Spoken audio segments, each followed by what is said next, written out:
Everybody wave.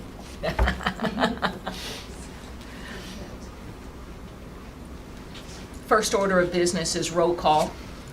Right, Chair Jamie Wycliffe, Present. Martha Gale Reed Lynch, Present. Buster Renfro, Present. Clayton Black, Present. Chance Bolton, Jim Jeffries, Here. Tony Pena, Alex Solstad, and Joyce Yanuzzi. Present. Okay, I have heard from Mr. Bolton that he is in a hearing and is requesting excused absence. Tony and Alex are traveling in for our regular board meeting tomorrow, and considering the fact that this was a called workshop with not much notice, I appreciate everyone else making time in their schedule and adjusting so that we could be here today. We've got some things to talk about. We are obviously missing senior staff members at the moment. For any of you that don't know, they are over at the Real Estate Commission meeting that was started about 9 o'clock this morning, and they are running late. They have sent text messages indicating that maybe one of the things that we could do is I could give you an update from the Sunset Commission report, which I will do, but I don't see any reason why we can't jump into the agenda and go ahead and get things taken care of. To the degree that you need senior staff support, we'll move those things around on the agenda and get some input from them upon their arrival, and if they can't make it, we'll put it on a future opportunity for discussion. Is that fair enough with everybody? Yes. Sounds great. Perfect. Well, I guess we should first move to excuse the absences of Chance, Alex, and Tony. My apologies. I move, Madam Chair, that we excuse those absences for the reasons you stated. Second. We have a motion from Martha Gale and a second from Jim Jeffries. Anybody opposed? We'll consider that all in favor then. Kind of keep things different, right? So the first thing I'll do, it's not on your agenda, but let me give you a quick briefing from the Sunset Commission meeting yesterday. Both TREC and TALCB were present. Interestingly enough, how many of you watched it? Because I don't want to give you a briefing if everybody saw it. Okay, so interestingly enough, the chair thought that there was actually a larger separation between our organizations than there was, and so consequently he called for our comments separately, which was a little unnerving, and he called the appraisal board first. So we took on most of the heat for the Sunset report, meaning most of the questions coming from the Sunset Commission. I will tell you that it was, we lived through it. It was an uncomfortable meeting. There is a lot of criticism, and rightfully so in some cases, about it's actually a combination of things. One is obviously the customer service, as it's been described, failure. And then secondly, that this agency holds a unique status within government called the SDSI. And we hear the acronym a lot, but I do think it bears out that we should talk about it more at a board level and understand what the differences are and what the responsibilities are, both for our staff and for the board and the role that the board plays in an SDSI agency. So self-directed, self-funded essentially means we don't have to go into the normal state budget process and as some people have described it, beg for money. And SDSI is supposed to create an opportunity for flexibility so that we don't have to go through that process, and it should make us, it's described as its intention is to make us more flexible and able to run our organization with a bit less oversight from the bigger picture government. The responsibility that comes with that is the oversight is directed at this board and commission. And so the expectation and the reason you see the Sunset report, because I've started questioning, when I saw the Sunset report written and the critique, if you read it the way I did, was of us. Not necessarily of our staff, but of our failure to direct. You mean the board when you say us? Board, yes. And so, with that being said, I kind of took that to heart and started digging a little deeper. What are the responsibilities? Maybe we should talk a bit more about it at a board level so that we feel more empowered to raise our hand and do things. Now, I want to be careful with that power, right? Because We don't want to run the organization. I don't want to run the organization, and I'm not equipped to, and I don't think any of us individually wants that job. But we can't sit quietly and expect that independently our staff is going to raise every concern, is going to voice every issue, and we have to at least be on the forefront of saying, are we sure this is a good idea? And understanding the basis. Now that's my interpretation, and that's my independent interpretation. In other words, Kristen hasn't briefed me or anybody else, so I'm curious. We've each had our own opportunity to come at it, and we've each received what I'll call one-on-one training. What's everybody else's view of SDSI? Or do you have any other comments or understanding of SDSI? Or were they different than what I've described to you? Well, go ahead. I personally think that when we had the response to the Sunset Commission and we went through all of those things, I think it made a very clear understanding for me. And as a new board member, I might not have had that had we not gone through that process and discussed it. But I felt after that I had a clear understanding. I have some general thoughts I could throw out if that's. Yeah, no, that's why I think we ought to have the discussion, right? Because I think ultimately what I'd like to do is come out with some way, if each of us describes our experience or the level of understanding or comfort we had with it, then maybe what we can do is help create a training manual for the guys coming behind us that let the learning curve be not so steep or come more quickly. So you chair our budget committee, talk to me about it. Well, just in general, speaking to the Sunset Commission, so just to make sure I understand it correctly, it's every 12 years this goes on. Is that right? That's Well, so yes, that generally as I understand it, generally if an agency is going to be reviewed, it happens every 12 years. Of course, there's some recommendations in ours, and apparently they can shorten those things. So the recommendations in some of our responses that we've agreed to have indicate that we would go back through exactly the same process in 6 years. 6 years, yeah. Now, I'll report something to you when we finish about the rest of the Sunset meeting that may change that, but okay. So, and just to continue, I'm understanding this correctly. It's comprised of 5 state senators and 5 reps. Is that correct? And then and a couple of public members, I believe. and are these appointed by who formed this? Was it the governor himself, or was it the Speaker of the House? I think it's a committee appointment, so however that structure comes about. I'm going somewhere with this, I guess. So they're not necessarily. So they weren't appraisers in this bunch. At all. No, these are all elected officials with the exception of a few public people. So I'm going to speak freely here. I feel like we're the board, and I almost kind of feel circumvented slightly with this, but at the same rate, I understand it's the checks and balance system, and nothing too terribly against it, but I personally feel like our staff is doing a very good job, and I commend them for that. So there's always room for improvement. So that's kind of my thoughts there, just generally speaking. I don't know how y'all feel about it, but. So let's, again, I think we ought to talk frankly, it's a workshop, but Okay. so. So I have a unique perspective in that I work for another state agency, okay? So when you really sit back and you look at SDSI and you understand what it means is you bring revenue in, you use that revenue to solve your problems. Fill your budget, hire your people, get the work done. You don't have to go over there, as you said, beg. And one of the biggest issues, one of the biggest things most of the agencies are faced with is getting enough money to hire enough staff. Right. Okay? So, but we're self-funded. That's up to us. And you probably are never going to encounter this unless somebody just happens to know that you're on this board.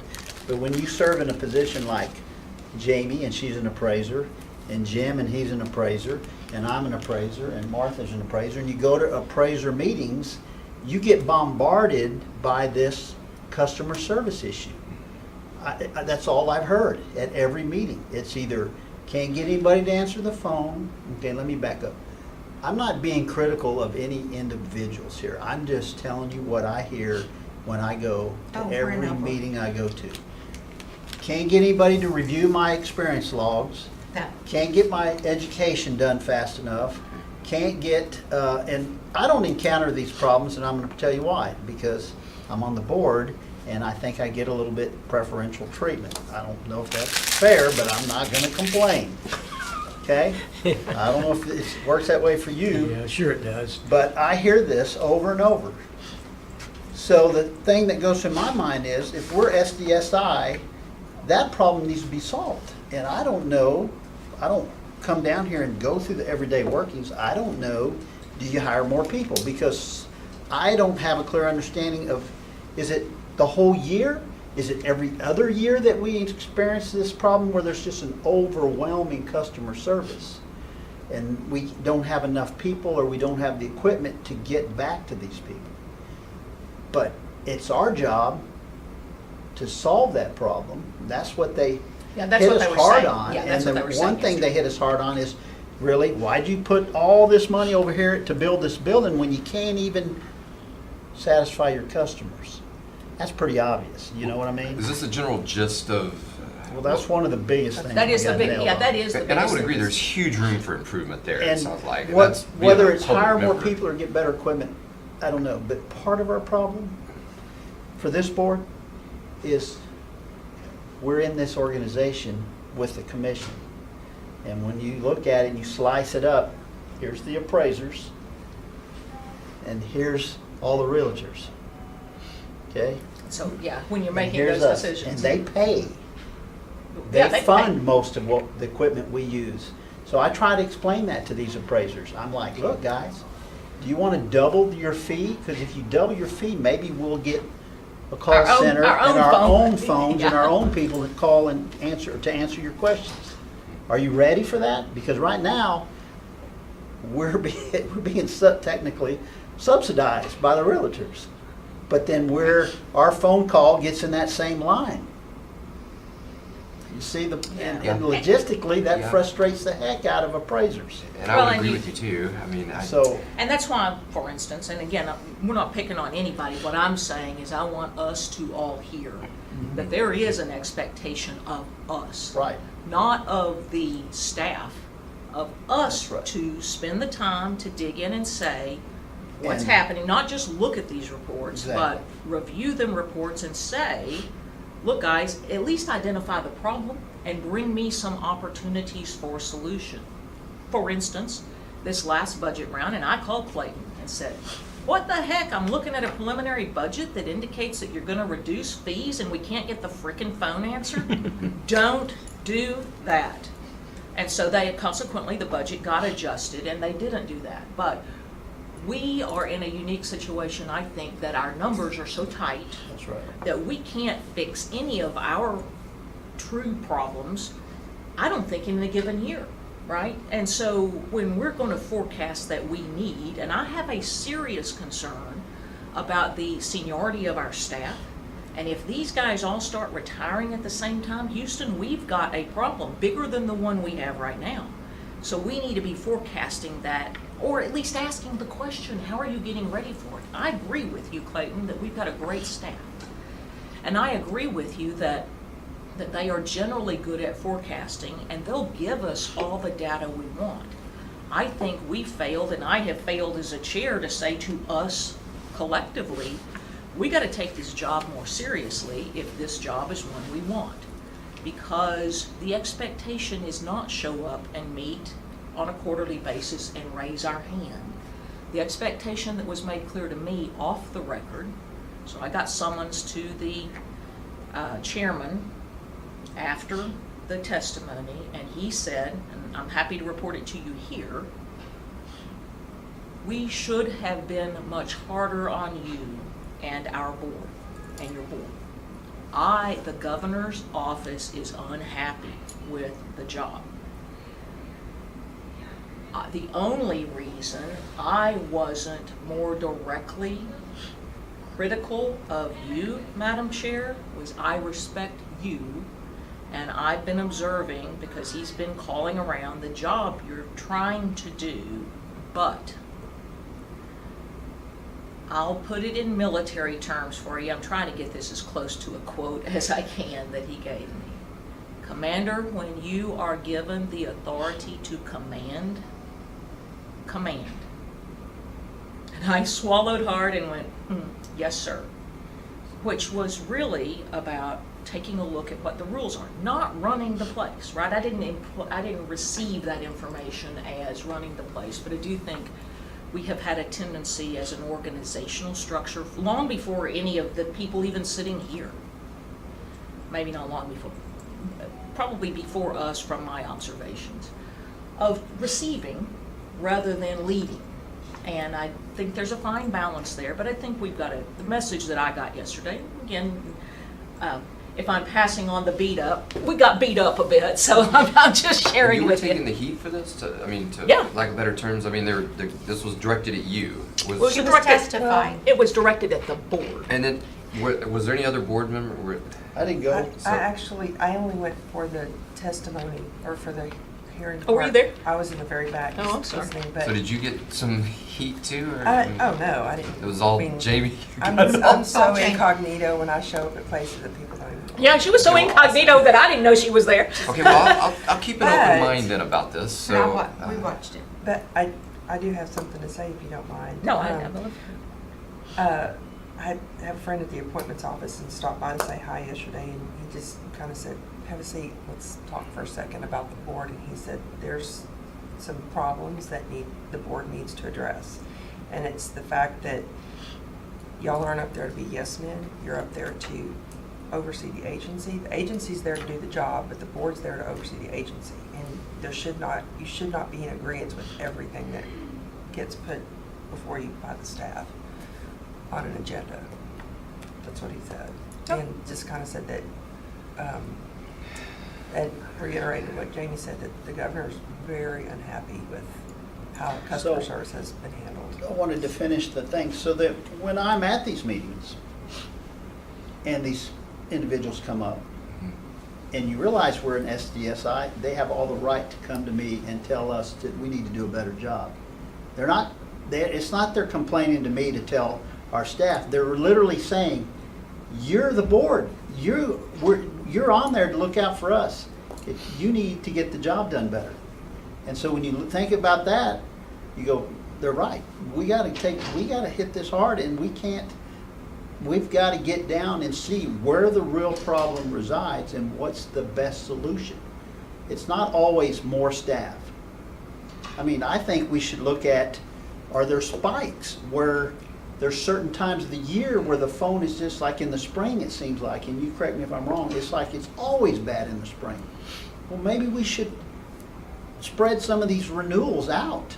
Just, figure out a way where they don't all come due, like 80% of them are due in the spring. Why don't we spread them out? I mean, these are just brainstorming ideas, okay? But do we need one more investigator? It's very possible, and we need to do what we can to get one hired. Yeah, that's the forecasting look that I think that we've had a problem with, right? Mostly because, again, we've got a competent staff, Yes. and we have relied wholly on them, and our job is to be those people who are outside the box, right? The other thing that resonated with me, okay, that for whatever reason, I just hadn't dug into it before, and I've spent some time since just before Sunset came out, right? When customer service got to be a real problem, I started trying to kind of dig in and understand a little more, which is part of what's on the agenda today, is the things that I've been researching that I think, oh man, maybe we ought to talk about this as a group. I understand the concept of budget for zero. Okay, so I want you to think about that for a minute. But it's not a normal practice. In a business setting, it's a normal practice to budget for zero, meaning when any of us independently get near the end of a year, don't we start saying, hey, what capital investment do I need to make, or something like that, so that I don't show this huge profit. But in some cases, what we're doing as individual businesses is we're saying, okay, I'm going to make a choice that it's okay for me to have this taxable thing, but I'm going to set aside some savings and some resources for some future need. We're supposed to be budgeting for zero, and so one of the other things that you see in that Sunset report is this focus on the fact that we started building all of these funds. Now that doesn't mean true zero, right? Nobody would want to have no money in the bank for something that catastrophically fails, and I think we've got a governmental standard to maintain a certain, I think it used to be 3 or 4 months. Now you'll see it changing in some of the recommendations, which I want to talk about. But stacking it up and not solving the problem, it's the combination of the two, and the fact that we have this flexibility to have been making those changes more quickly. We didn't have to go over to the governor's office and say, please help, I'm drowning. If Buster's organization had a similar situation, would you have had to wait till the next budget cycle, or can you go over and get an emergency hearing for? Yes and no. I mean, it's Classically, you kinda- wait yeah, till the- but generally you would wait. yeah. Okay. And that's the difference. And I don't know that I ever dug into what's the distinction. I just always heard the acronym, right? And so I just thought, but I'll tell you that the other governmental agencies, now that I've dug into this, have said, you know what, you've been granted the king's blessing, privilege, and the rest of us are looking at you saying, what the heck? Number one, you're limiting our ability to move to that if they're an agency that has revenue sources, because you didn't do a good job with it. And you got something that only 3 or 4 other people in the rest of the government have, and we think you ought to be doing better with it.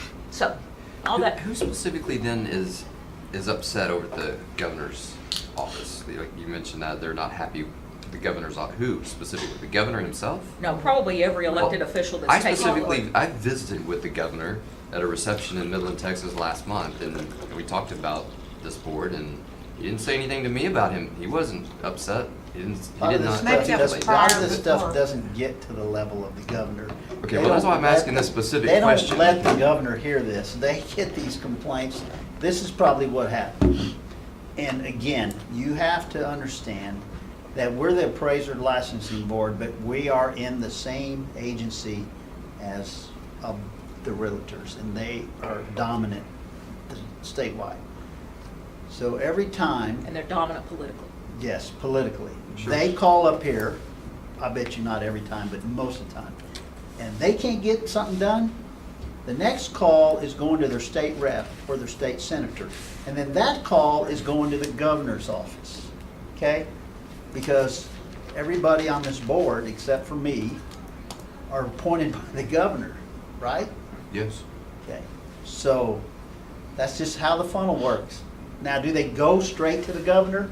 No, it's just like in my agency. A lot of complaints don't ever get to the commissioner. They're cut off before that because they don't want them 'Cause to that's get. your job, yeah. That's our job, is keep the commissioner out of the hot water, solve it before he gets the phone call. So we're talking. Or he shows up at a meeting and somebody runs up to him and starts getting in his face about something that didn't get solved that he has no clue about yet. Sure. Because he's got this staff that's supposed to handle these problems. Yeah, That's it when gets all they the get way- most of these guys. When they show up to shake somebody's hands, they don't let go of the hand and they just start yelling at them.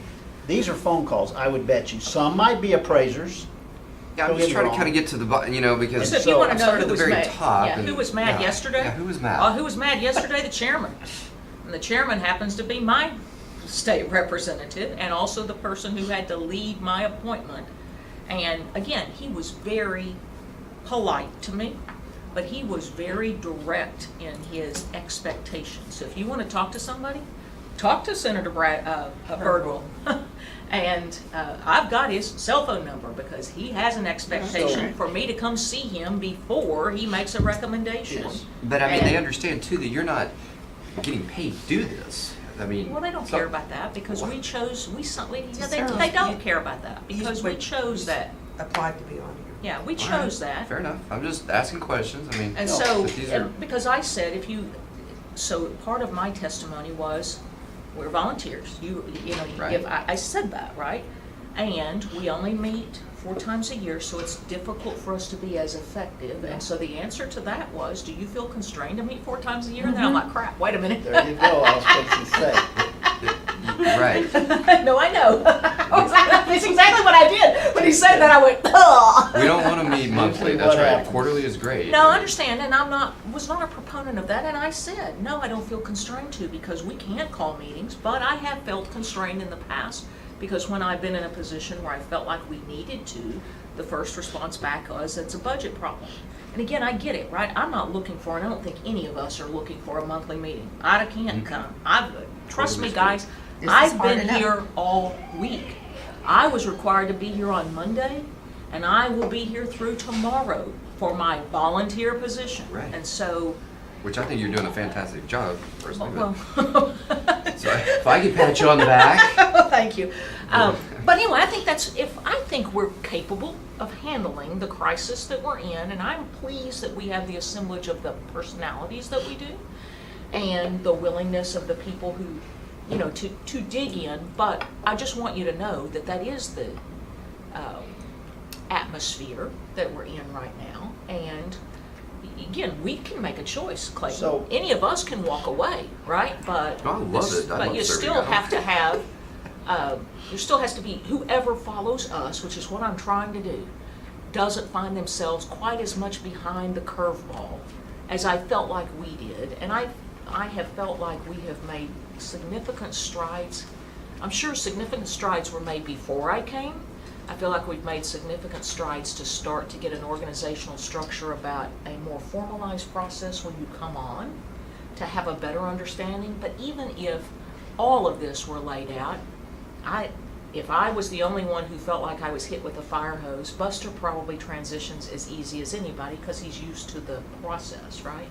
But when I came on, they were talking acronyms and policies and procedures and rules, and to this day, 5 years later, I don't get it right. You know, if it's a statute or a policy or a rule, I can't keep them straight in my head. And so I think one of the things I want to do is all of us say, hey, look, this is what was hard for me.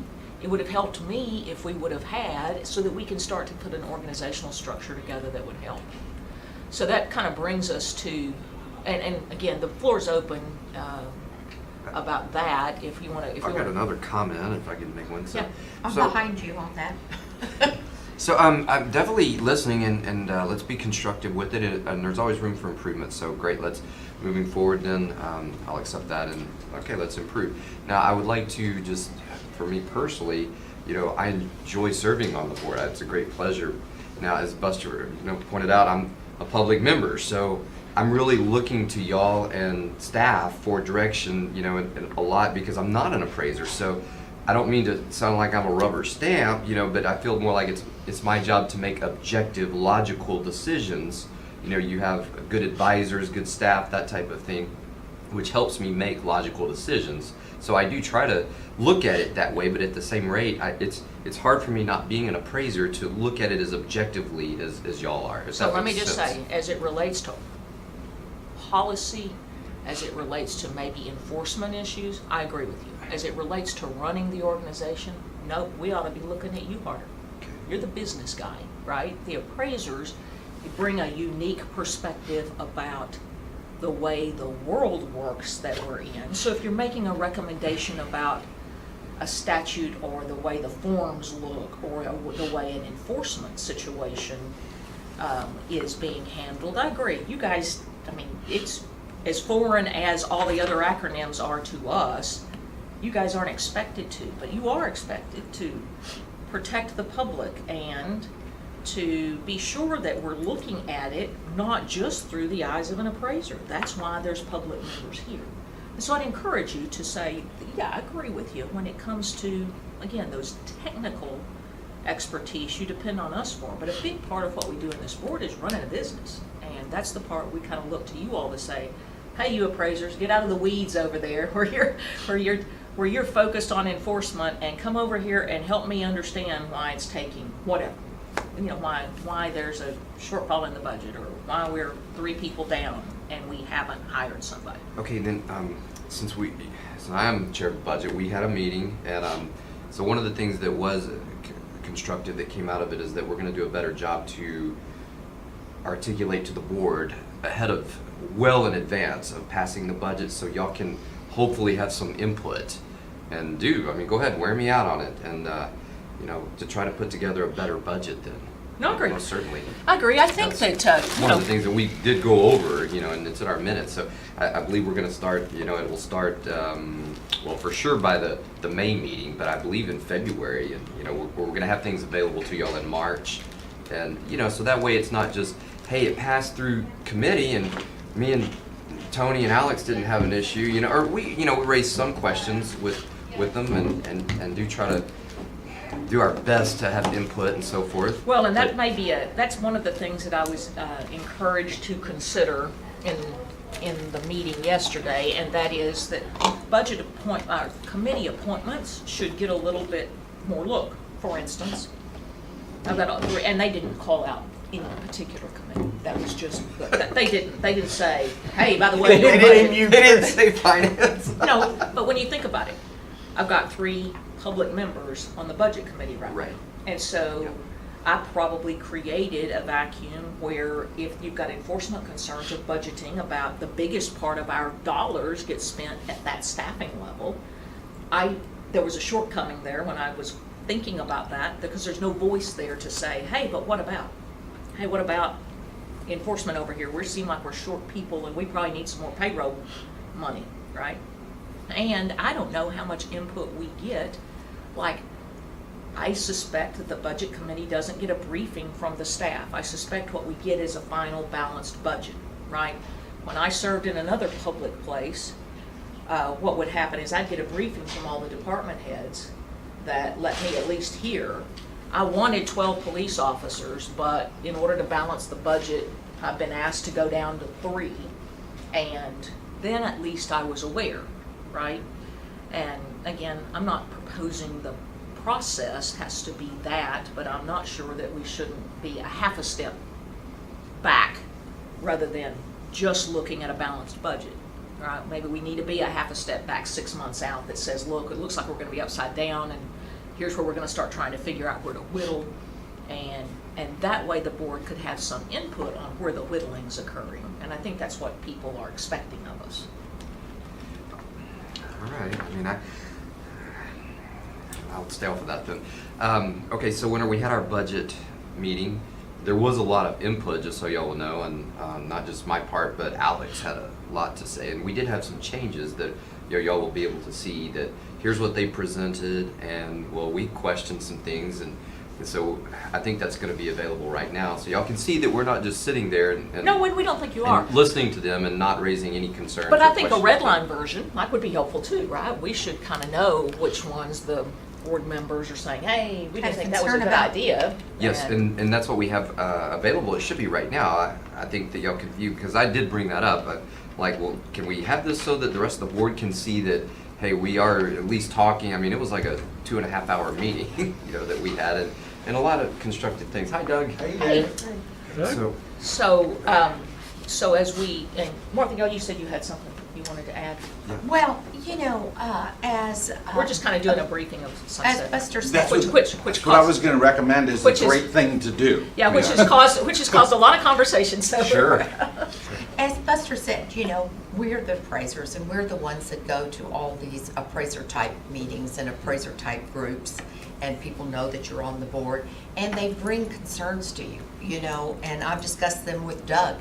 And when I get finished with a conversation or something, I take the responsibility really seriously, and I have talked to Kristen, I've talked to Doug, I've talked to Jamie, I've talked to Chance, being another appraiser, and knowing all the players.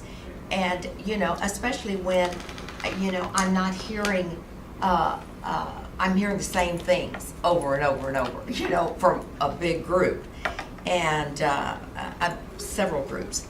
And so, I think maybe there should be a format that you have a list that you continually hearing, not just that one specific nitty-gritty thing, that Joe Blow did this, but the things that you hear over and over and over and again and need to be fixed. And, I could write a list, and I'm sure you could too. Well, that's probably one of those things that needs to be part of our Yeah. budget process, right? Well, I got 12 yeah. concerns on whatever. Yeah, and somehow we could divert the funds or move the funds, or, at least acknowledge them, see them, and get them all out in the open so that everybody can see these things coming up and we can fix them independently, because these are the same people, that are writing complaints to whoever and how many ever and all of that. It's not just me they're talking to. I can assure you, you know, these are well-placed people that know and that have issues. And so I think it would be good to have a forum, you know, in our board meeting, and it was an executive session or however you do that, or a working meeting. And, you know, we could say, okay, what are you hearing and what is the problem and what do you see? I mean, I know you can do it. I know I can do it. And I don't know how much you're involved, how they've come to you over the years. But I can tell you, I get a lot of calls. Yeah, and I do too. And so I think I think it depends on how many public meetings you're in, and if you got your name badge on, in terms of if they understand that you have a role there. So what's happened is, as I reported kind of what happened at Sunset, and I said that they were pretty critical of the fact that we were SDSI and had failed to enforce that. And I said to our board that I thought they were pretty critical of the board and the role that they had played in the process. And so in doing so, we were talking about how to kind of come up to speed when you come in to an organization and the training, and it kind of evolved into what are we doing and how are we doing it.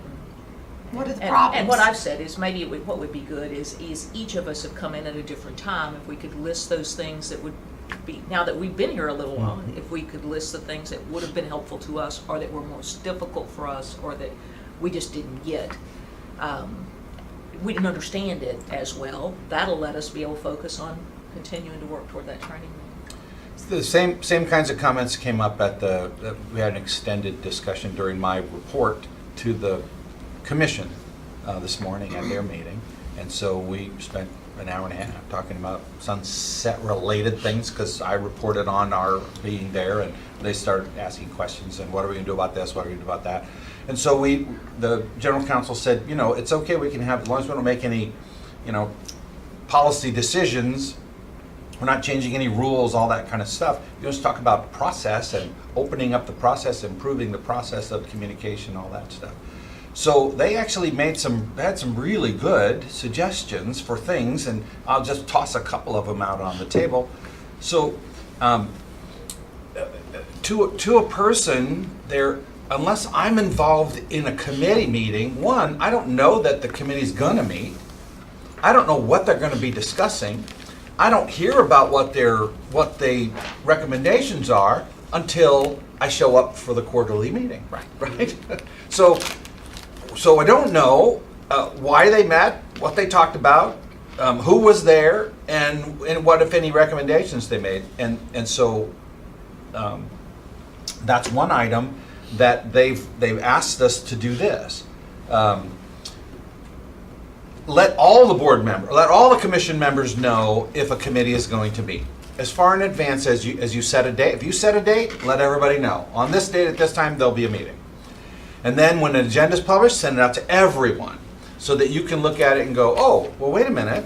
They're going to be talking about this. I have some thoughts about that. Let me just dash off a note to the chair, right? I'm going to send an email to the chair that says, hey, make sure you take this kind of thing into account. And then within a prescribed time after the meeting, rather than wait to the materials posting deadline, right, before we get the report into the materials so you can read it 10 days ahead.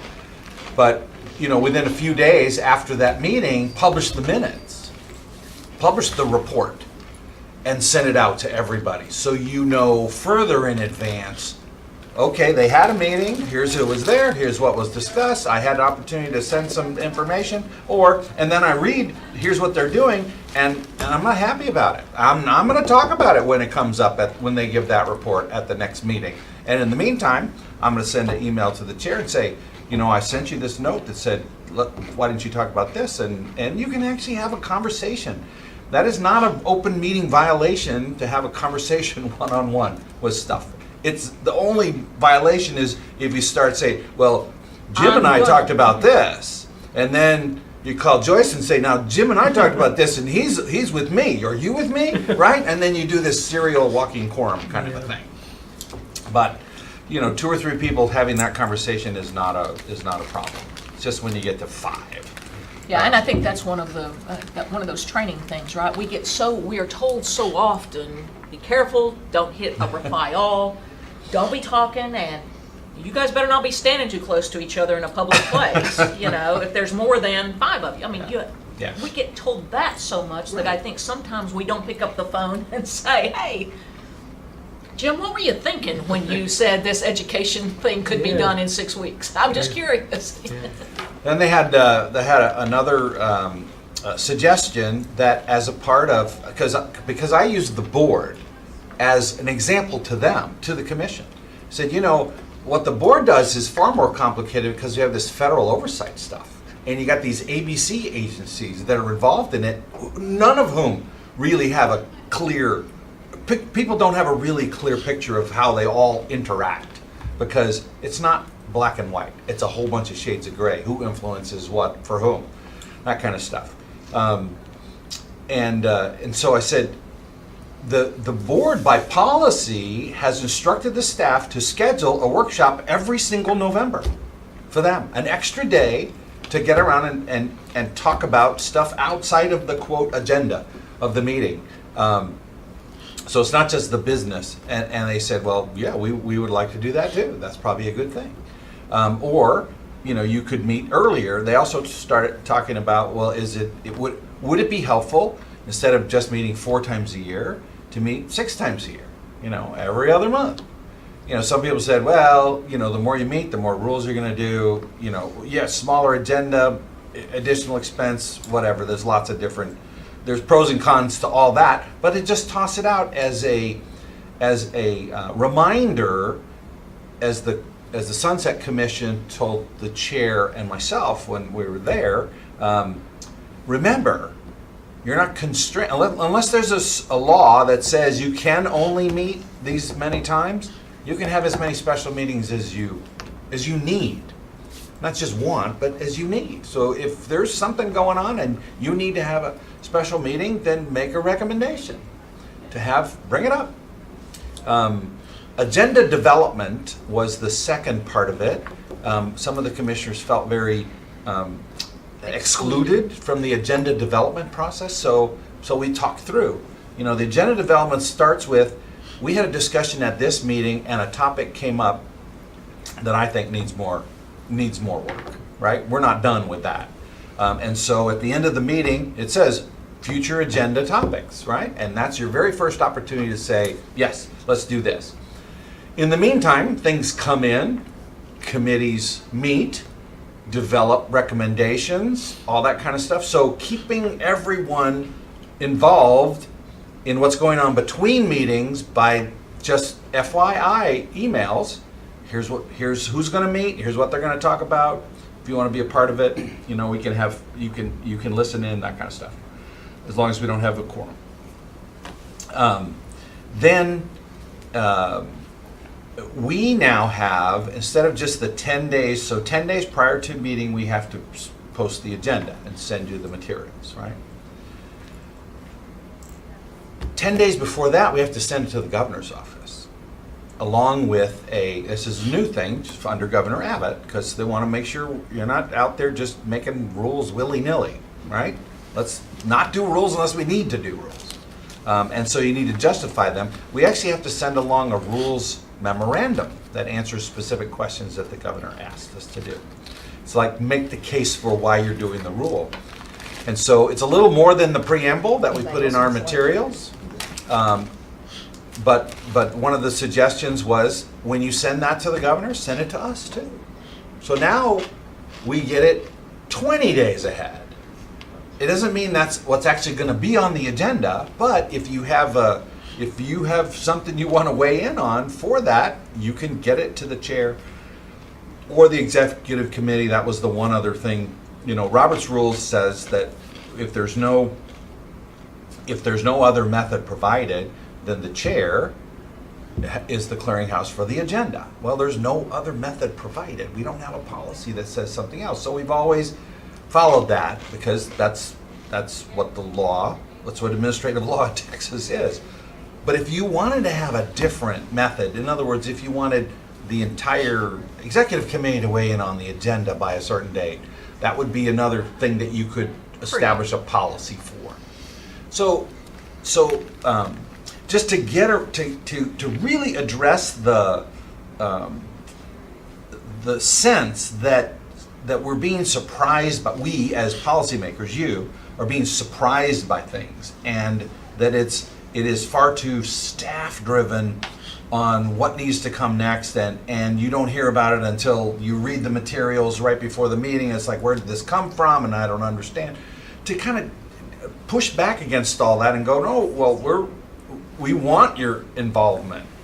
We really don't want you to be surprised by anything on the agenda, except for enforcement stuff that just that's when it happens, right? Okay, so Yeah. if I can just ask this, Sure. whenever we did the teleconference meeting for the finance last week or the week before, Yeah. could we have all, I mean, could all the board participated in that? No. Okay, so, because You then can we only have a quorum, right? That's right. the issue. You can only have one more, but the materials we sent out, That's why we had Jamie yes, okay. we could have sent the Potentially. materials out to everyone earlier. Okay, and I did just tell, before Yeah. you got here, I Yeah. did tell everyone that that's what's going to start happening, moving forward. Okay. And then also I articulated that, we also had a lot of interaction, especially Alex had a lot of good things to say, and, and I wanted them to be able to see that, hey, yeah, we did question, things here and there. And so do we have that? There was talk at the end of it, I don't know, because I said I would like for my fellow board members to see that. I don't know if it's possible or if that was redlined or, so that, It's in the materials. okay, all right. Yes. That's what I thought. Absolutely. It's in the materials for the meeting tomorrow. So, okay, so we can't then, there could. And we just- can talk about it here just today the as well. committee, and then one other person can attend. There's But- 3 members of a committee. You can only have one more in attendance who's great. All right. And then, but Otherwise, we're you going have to, 5 and you have a quorum. what you addressed is that we're going to have material towards focused or budget, so that the fellow board members can see by March. Wasn't that what we came up with? There's a whole series, and those materials, they're in your materials. So that's actually agenda item number 6. It's so an we'll- agenda item today to talk we'll about, take- we'll talk take through that up all at of that. And okay. I'll be back for that. I just have to go, I have to make the same presentation about those same policies to the commissioners today. Are they meeting in a workshop now? Or are they still? No, they're working? actually meeting in Still a meeting. Okay. Right. So, a couple of quick things on committees. So you hear the question, can more than the committee And I'll meet? pass it on. We'll handle it. Or we'll make you a list of Well, and things that we Kristen, can. Kristen will be back before me. Yeah, we'll make you a list of things we can handle. So routinely, what happens is the committee calls a meeting.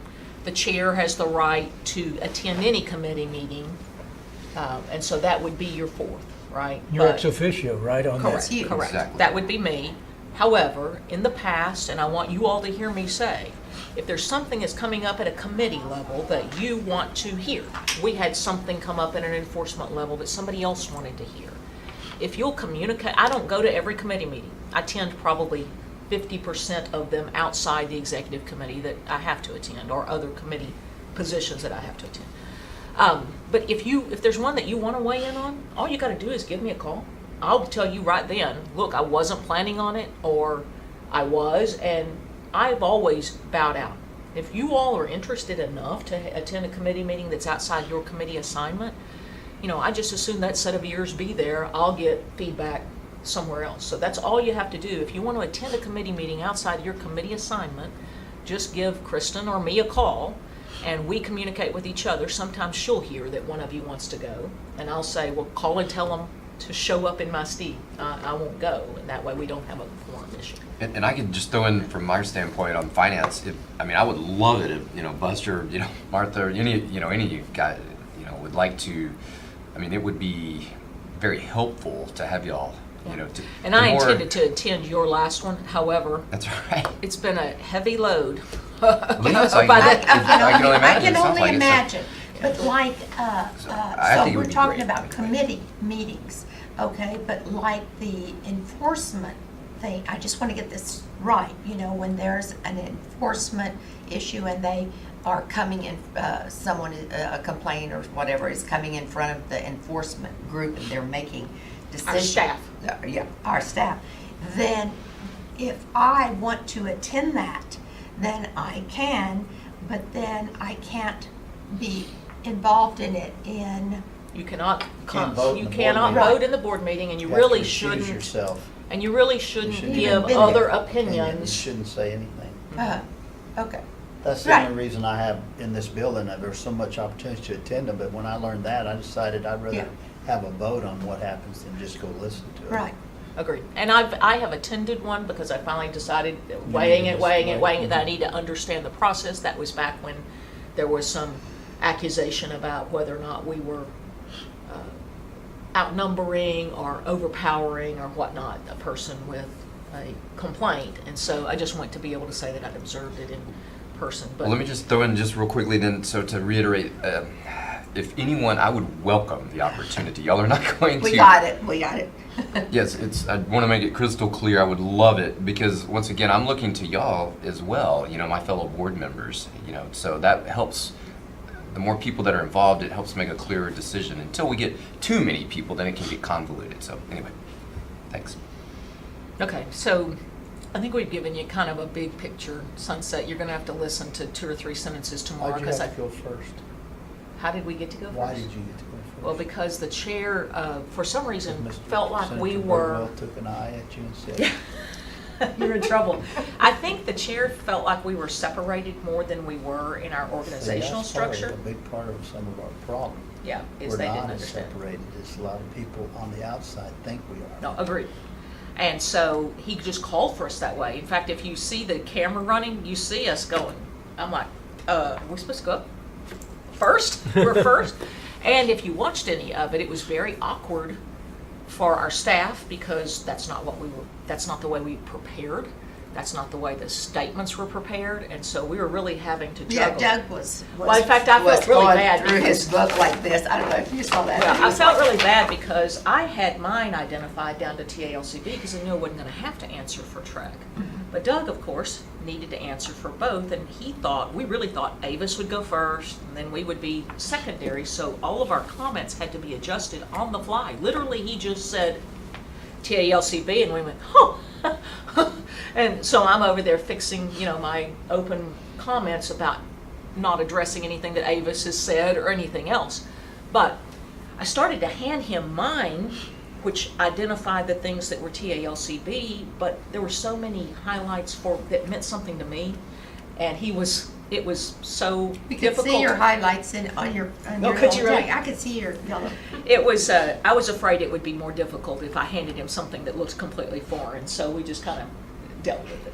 But, again, I think by and large we did fine. If it's recorded and you haven't had a chance, it was probably 20 minutes of the most entertaining moments one of the I more think you did a entertaining great moments in job. my life. I think you did. But if you want to hear, so that it's not coming through the a sieve of someone else's opinion, I'm telling you what it felt like live. It felt very accusatory. It felt like I hadn't done my job. If you want to witness it yourself, and if they recorded it, I'd encourage you to do that. It's about 15 or 20 minutes of live testimony. And I'll tell you, the big picture, what I told them was, we have failed in customer service. We have. I don't think you can run from that. That in part, I felt like we had failed because really, I don't think there was a clear understanding, and I still, to this day, don't believe there's a clear understanding. And if you haven't had the chance to go back through the sunset materials, or if you haven't been given at least the appendix of the sunset materials that speaks to the steps that were taken in the call center, and the timing of such, and the timelines lined up with them, I'd encourage you to study it, because it makes more sense what I had to say. Those were my independent thoughts. So when I'm looking at that study, and I'm just being a board member, what I see is the very minute we integrated our voice over internet system is the very minute we all got more telephone calls and things spiked. And so it makes sense to me because I did that in my business about 2 years ago, and we were half as effective for a little while. It was all new. I didn't know which button to push. I didn't know how to get a call transferred. I didn't know. And so that was true of my own, and it's true of this agency. And then just the combination of things created the problem.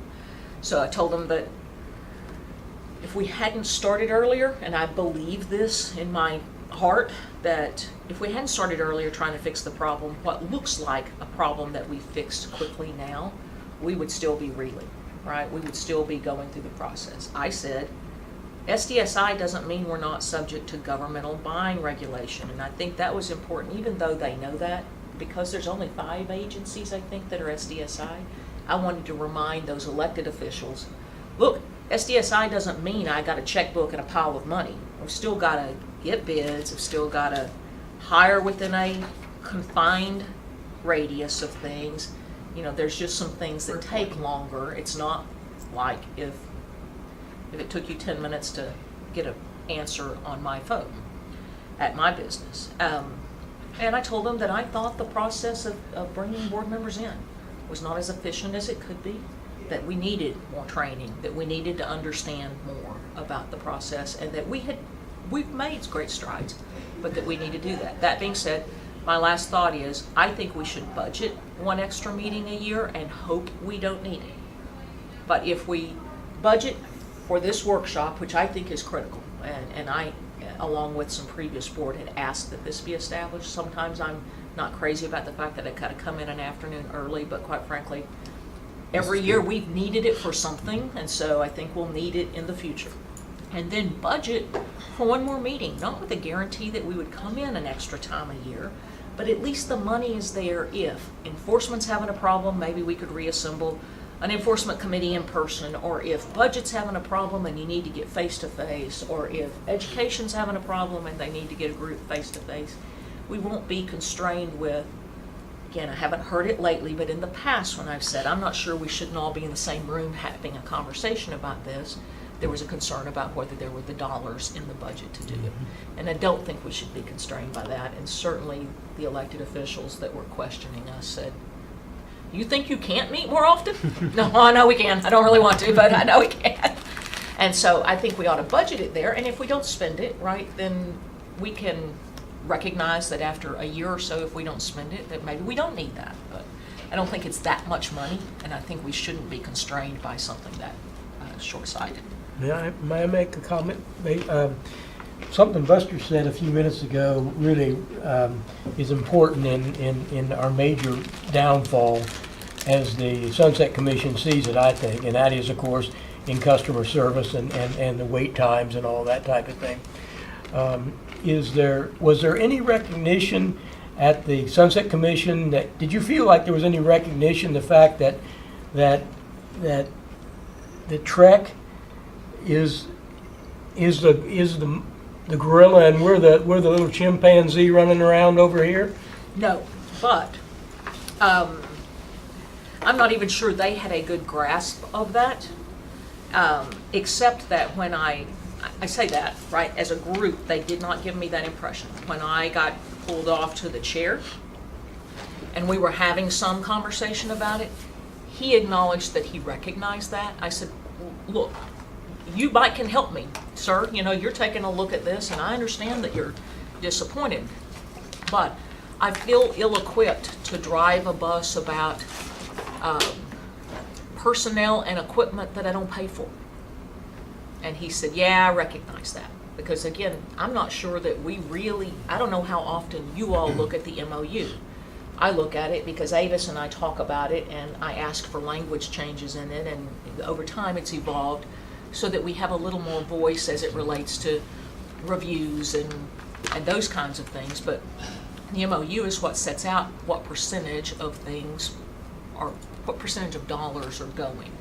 And, you know, quite frankly, we don't even fund our own general counsel, who probably does work, I'm guessing, 70% of the time for us. She's over at commission now, so she obviously does some commission work, but we don't even fund 70% of her salary. Yeah, And I just came to that realization not too long ago, and frankly, I'm of the opinion we should have our own council, I agree. completely dedicated Because to some what of- we do. I would tell you that some of, and again, I'm just going to be transparent with you, and I know I'm on tape. When some of this started escalating, right? We knew that Sunset was here, things weren't getting better. And I picked up the phone and called our general counsel and said, I need to ask you some questions. if I ask you those questions, am I protected by confidentiality because I don't understand the way the structure works? Since you answer to somebody else, does that mean you have to report any telephone call that I make where I'm asking you legality questions about the board? And so I got good feedback, but it still doesn't make me particularly comfortable, right? I mean, it's an odd setup where, and I said, and I don't want to put you in a bad position. So even if it's your job to do what you tell me that you can do, but you feel uncomfortable with what I'm asking you about, I would rather you tell me and I'll go seek counsel elsewhere. And so what I was told was, of course, you could expect confidentiality and that was their job to give legal advice to the board. But it's still awkward. All right, let's get on this agenda because I think some of what we're talking about can be woven into the agenda. Go ahead. I just have a quick question. At some point, whether it be now or after we're done, I would like to request executive session for the board members. If that's possible. Okay, I'm not sure that, I will find out. I think it's a good idea. I think it's a great idea. Let me make sure we can legally do it. If not, I can tell you this, we can certainly do it tomorrow because it's on our agenda that way tomorrow. And I'll text and get permission. Start through the agenda and then we'll talk through that.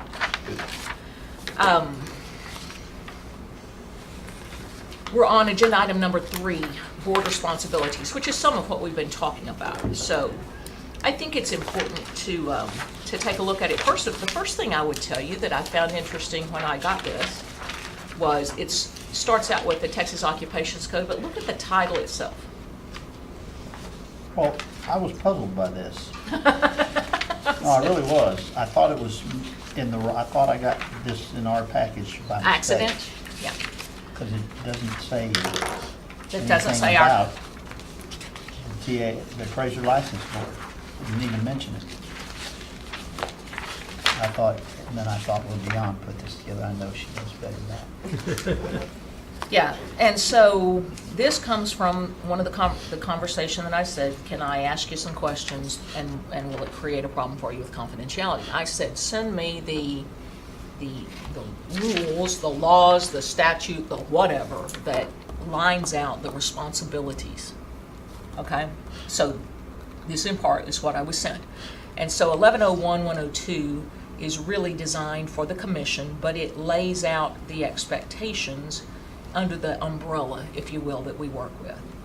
It was interesting to me that it's, and I'm just going to kind of run down through my marked up copy since Kristen's not here to kind of walk you through it. My marked up copy are my markups, but it starts out in that second paragraph and says it's the intent of this document to clarify the respective areas of authority. So I want to call that to your attention because that's what this is intended to do, is to tell you what authorities we have. The second thing it says, to that end, the executive director should maintain a good, candid, open relationship with the chair, keeping him or her apprised of the current basis of significant issues encountered in the operation of the agency. If after conferring with on the issues, the chair believes the matter needs to be brought to the entire commission's attention, he or she will request the executive director to prepare and disseminate the appropriate briefing. I will tell you, it's very seldom that I get one of those telephone calls, but I don't recall ever receiving one of those telephone calls that I didn't say, please inform the board completely. Okay? There's very little that I can't remember even an example where they would have called me and said, look, Houston, we've got a problem, that I wouldn't have said, go ahead and let the rest of the board know. But that's the way the structure works. Sometimes at the commission level, or at least because I've attended a few lately, and I am an active realtor, so sometimes I sign into the commission's meetings, I hear their commission say, hang on, how come I don't know, right? As individual members of the commission. And fair enough, I want you to know that the way, at least as I've been chair, that I've operated is I don't see much of any reason why I would be the only person that needed to know something that was declared significant. Day-to-day operational stuff, I'm sure we've talked about that I haven't said inform the entire board. But if they've called and said this is significant, I generally want you all to know as quickly as I do. So Jamie, what you're saying is that even though this was designed for the commission, this is also the template that you're operating under. Well, so look at the agenda item where it says discussion of board member responsibilities. And this is the item they sent us when I said, give me the piece of paper that just delineates the rules that we are to operate under. Okay? And so it's the combination of this rule and the MOU. And as we develop it, this is one of those reasons we're having this on the agenda and having the conversation, okay?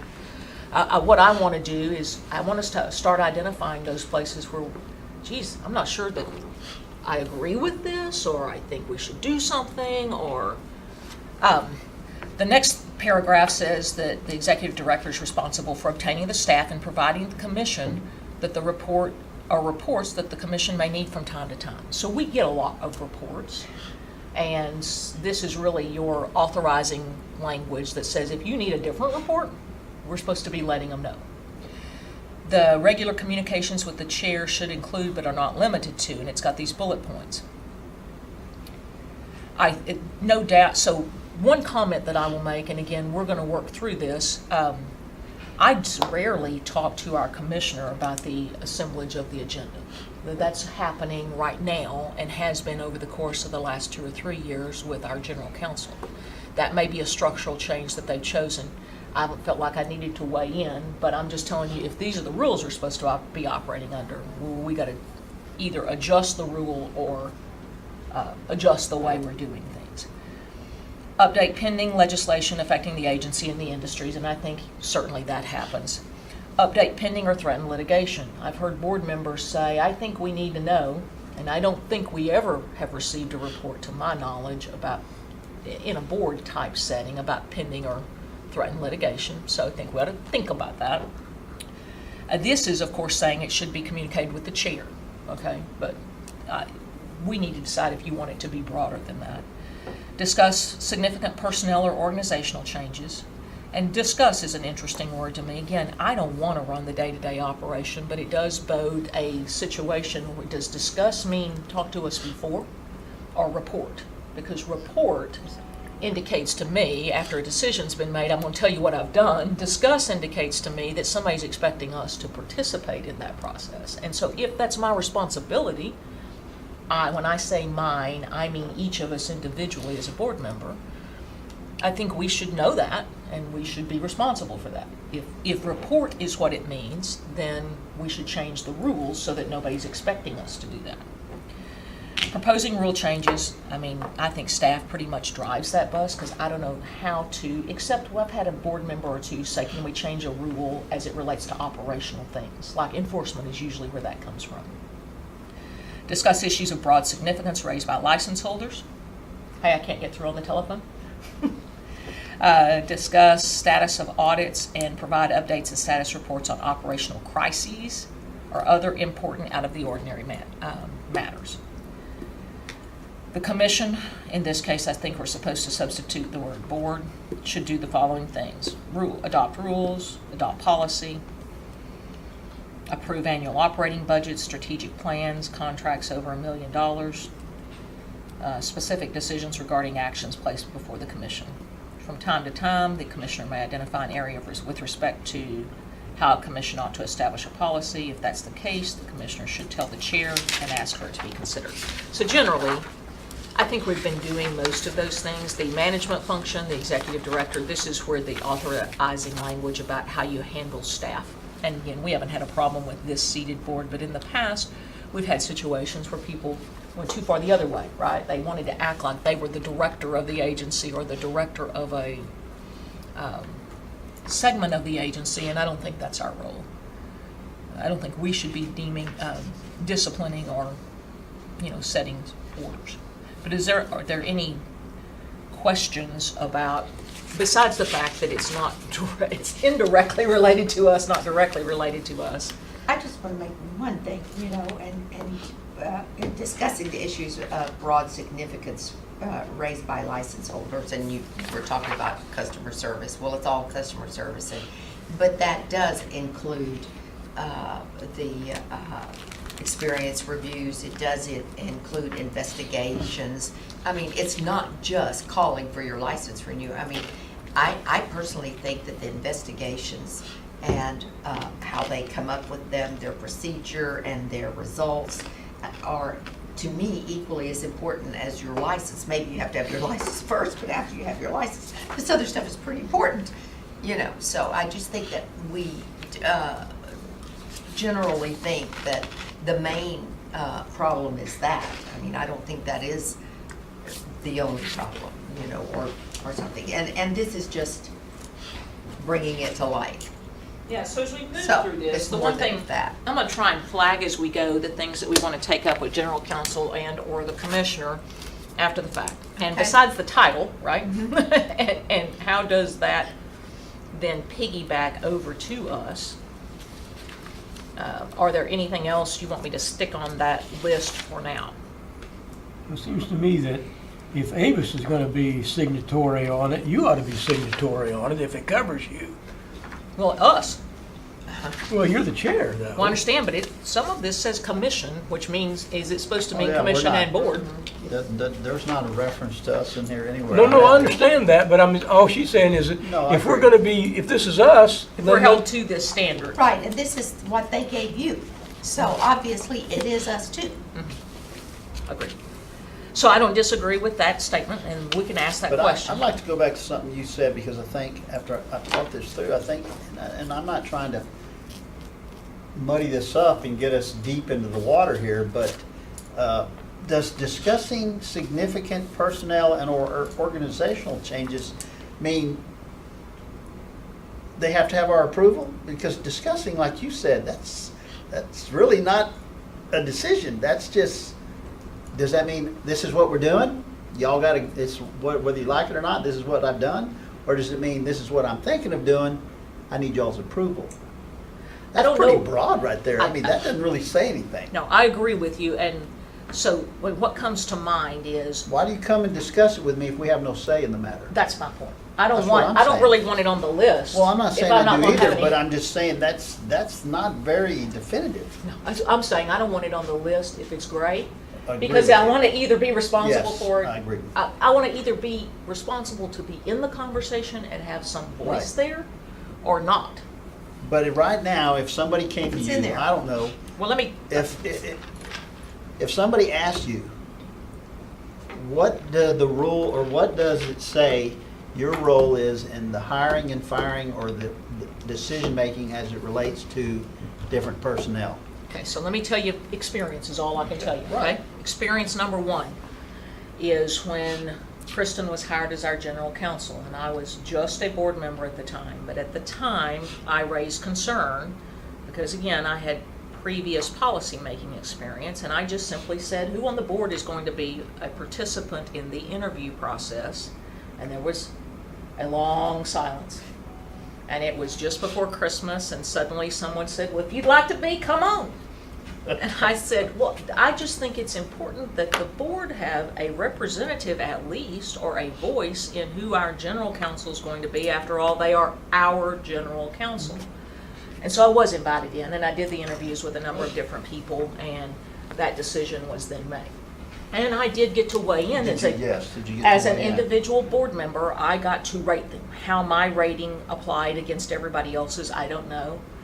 For whatever it's worth, I think there was, anyway, I'll just leave it at that. I don't think the weightings were similar, but certainly at least there was that process. So was that just a, I mean, that Just wasn't a- formal or anything?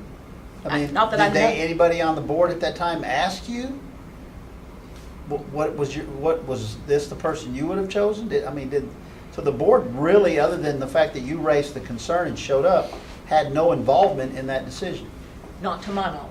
But so And I was- what you're saying, that's So- not definitive. Well, so now let's go one step further, right? All right. So now, the most recent, and again, I don't have a problem with the decision, I have a question about the process, was when I got the telephone call, and I don't know if any of you got it, I think you did, that we were restructuring and that Tony was going to be the deputy general counsel or deputy commissioner. Again, I don't have a problem with the decision that was made, but I didn't get a call that says, I didn't really get a call that said, I'm thinking about doing this, what do you think? I generally got a call that said, we're gonna do this, here's your informational call. And I probably wouldn't have had anything to add to it at that stage, but it is that conversation that we just need to have. Where is the responsibility lie and what is the expectation? And I think you did a good job of bringing that up, though, and made that quite clear in the last board meeting. Yeah, well, again, I think that's our job. I don't is want to get us down a rabbit trail, but I gotta ask this question because it's just driving me crazy. If Doug were to resign, who appoints the next deputy, the director, executive director? Well, let's for flip this to the agency? MOU, I guess. Oh, well, are you headed there? Okay, let's go. Well, I mean, I So the trail's don't, gonna lead us there. I think so. Okay. Well, and I'll tell you, I don't know the answer and I don't think it's clear, All right, we'll get there. but we'll get there. So management functions, of course, that's laid out. The Open Meetings Act, I'd rather wait on Kristen just because I think I will just give you my global statement. I think we sometimes study open meetings so much and are cautioned about it so much that we end up having less conversation rather than Enough. conversation that we can have. And so I don't know how to even address the questions that you would have, so we'll skip it. The MOU lays out it's page 6 of 27, and it lays out the agreement between us and TRAC. And it's existed since 2011. I think is when the MOU came on. 2007 is when we got integrated in with TRAC, so we probably have had some agreement with them since then. Oh yeah, it says that we entered into the first agreement in 2007. It was amended in 2010, in 2011 when we got the SDSI status. And this one, most recently, we signed on 8/17 of 18 is when I signed it, so just recently. The changes that got made to the one that we signed were the allocations of dollars and so that they would line up with our budgets. And let me think of, I think we may have added language, if I remember correctly. We definitely added language.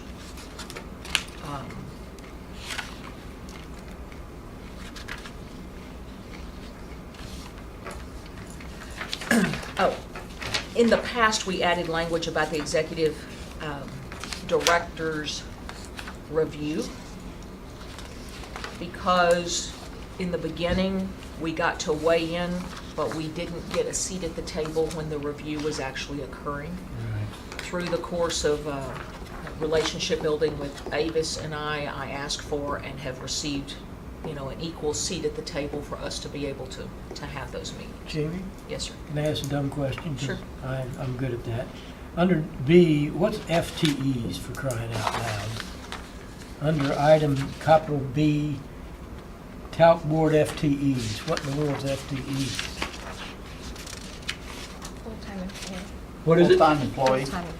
Oh, There's I how see many where you're people you got on your staff? Well, I know, well, FTEs. they need to kind of tell me that, because I don't know what That's FTEs. because you're not a government employee. Oh, man, even at that sunset hearing, man, they were throwing FTEs are acronyms. full-time employees. You know what a PTE is? Part-time, I guess. There you go. Y'all are moving on up. We are quick. You are. We're on a game. Telling you what, Every agency, one of the big things is how many FTEs do you have? Because that's the biggest expense, is the cost of employees. okay. Well, that makes a lot of sense when somebody tells you, but, Yeah, when somebody tells you. Part of this SDSI that bugs me, and I know this because just from our own experience at my agency, just hiring appraisers is a nightmare because we can't compete with what the private sector's paying. So and what I heard you say is that when we go to purchase items, we are having to operate under some of these state requirements, which are so onerous, it's unbelievable. I mean, if we're really self-directed, we ought to be able to spend the money we raise the way we feel it without any input, and then when we screw up, you come over and do whatever you want to us. Because I'm telling you right now, just to get anything done, if you have to go through the process, that the state lays out, Well, I made that point. it's timing, it's just so bad. And then And it's if one staff of the time, things. because if- you've got to evaluate all that Yes, stuff. it is, and no, you don't. No, you don't. However much time a staff person spends doing something is never factored into the feasibility of it. I promise you, it's not. Well, and That I, person's hired anyway, they're gonna get paid, so yeah, they hardly ever. And so my point was, hiring people. We, like, just for example, to solve the problem we were having, we shouldn't be constrained by, well, we can't pay enough. No, if No, we you pay have what the you have money, to pay. we pay what it takes to get the Yes. job done. Yeah. just So like- if we're not, if SDSI really doesn't give us that flexibility, then we really aren't independent. Oh, They and I might want agree. to call us and say we are, but we really aren't. Because we're Just not like- getting them the freedom.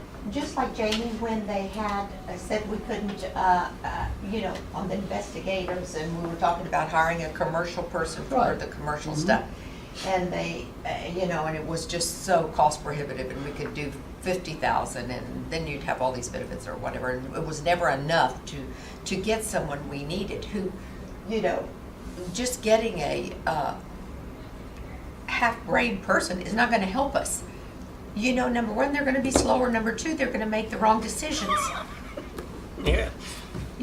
But that's an issue across the board. The And state- then you do hire these, The state's this been person. dealing with this forever. Yeah. How I mean, long but have we you- have, how- we have Dion, how long have Dion you- who Dion, can do how long have you circles been with the around state? anybody. 11 and a half years. 11?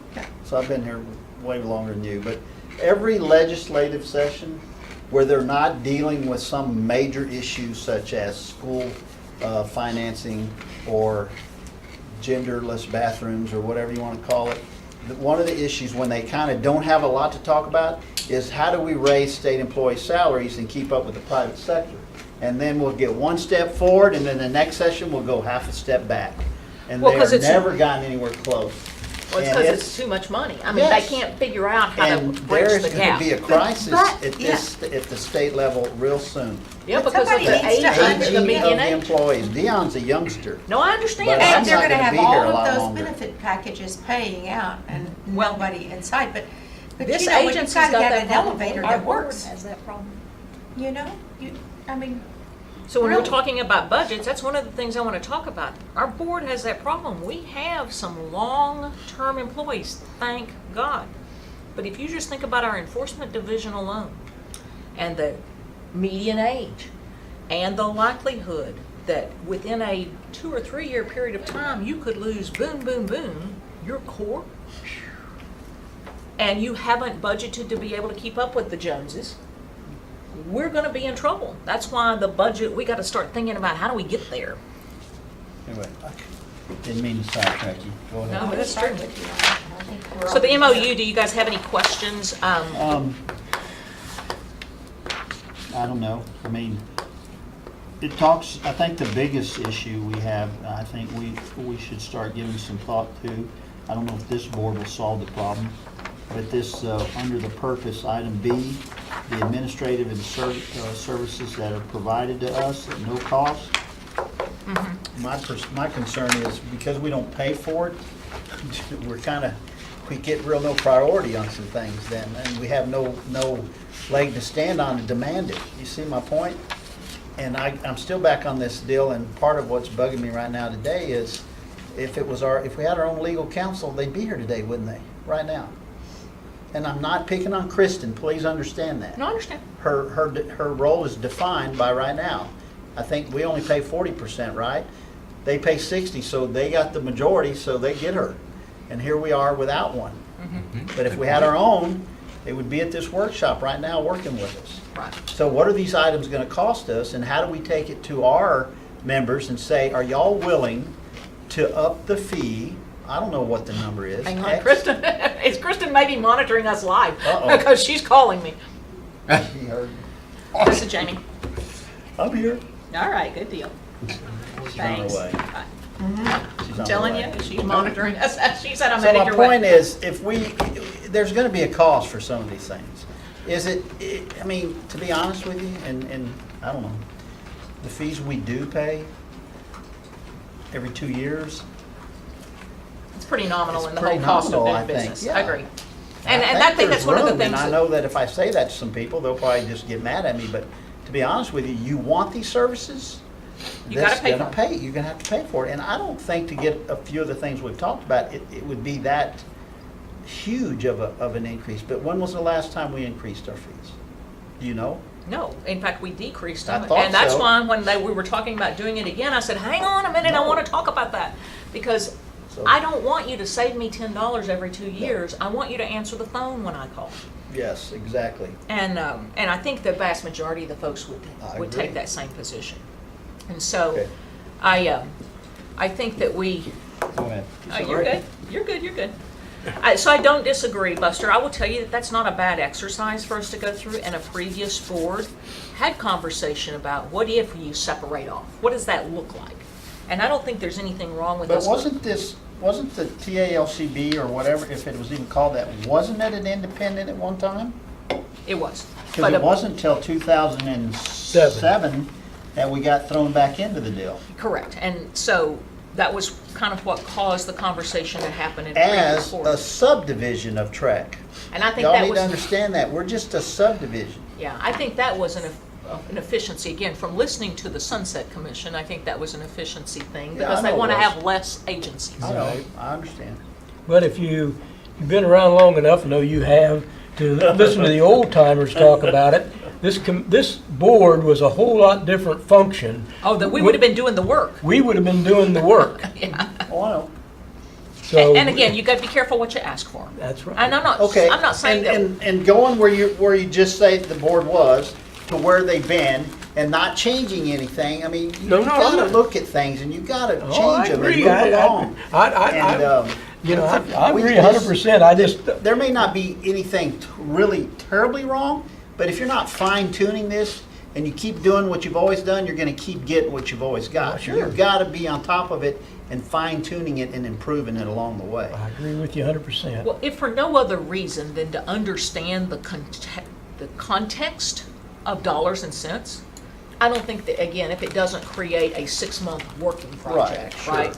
I don't think there's anything wrong with saying, hey, look, just tell me what my pro rata share would be, create me one spreadsheet. Yeah. What does it look like? What would it have to look like if we were? Not saying we're headed there, just saying, Yeah, we what ought are to the, look at it. what are the dollars We and ought to cents? be able to say, we've checked into that. And it didn't. And if a guy comes up to me and says, well, how much more would that cost me? I ought to be able to say, you want to pay $50 more every 2 years? Maybe. But right now, I'd go, well, I don't really know. What do you mean you don't know? Well, I don't know what that would end up costing us to have our own phone system or our own people answering our phone calls only and our own Own legal employees. counsel. Don't know, but we ought to know, shouldn't we, so that we can make the decision?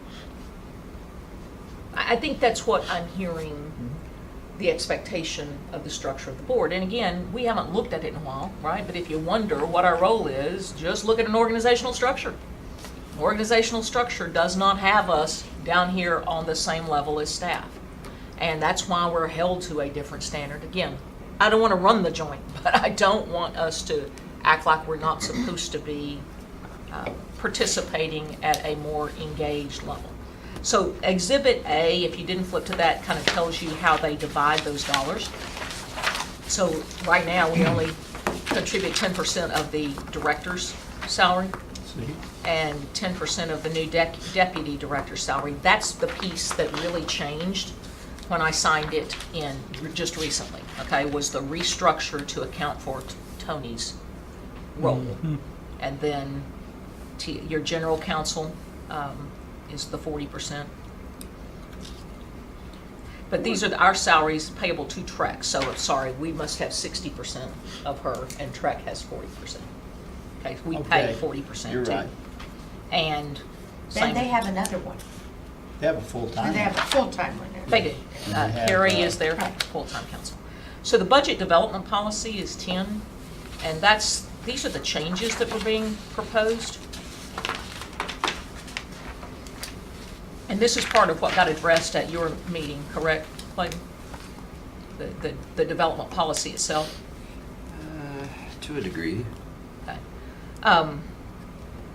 So there's a lot of these changes are directly relative to sunset, Okay, so instead of saying, it used to have a lot of Yeah. language in it that said that the staff would prepare, and these changes generally account for the board's participation in and the board's direction to.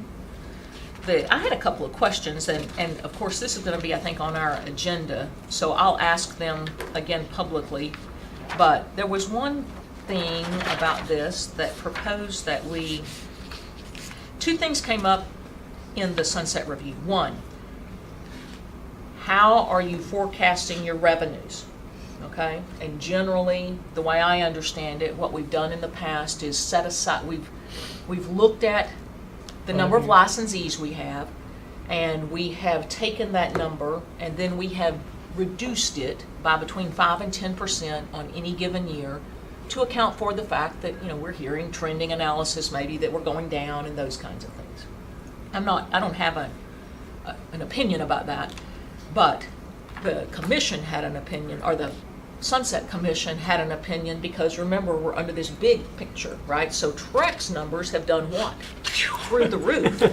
And that same kind of policy had been applied to them, and so it made it look weird, right? We were having a 10% growth, we were actually having about a 6% growth, and we were holding back 5%, so just naturally, we were gaining 10% a year. So now we've adjusted it to be a 5-year average, and I think that's probably helpful. We have things on the board for you, Kristen. And how are you? I'm good. We have some crackers too, You have because some like, snacks for us? yeah, well, for you, because I figure you, like me, you didn't get lunch. Well, I actually did get lunch because my day has been quite an adventure. It I started- heard you went to, did you go to executive? Well, it started at the Capitol this morning at the commission meeting, which began at 9. So I was there about 8 a.m., got the doors open, got everything set up. And then I guess it was about 10:30. I get a call from the school nurse, and my son is sick. Oh, no. And they want me to come get him. Well, normally we have backup plans in place, i.e., his other parent and his grandparents. However, his other parent is in San Francisco until Sunday at the National Association of Insurance Commissioners meeting, and he works for the Department of Insurance here for the state.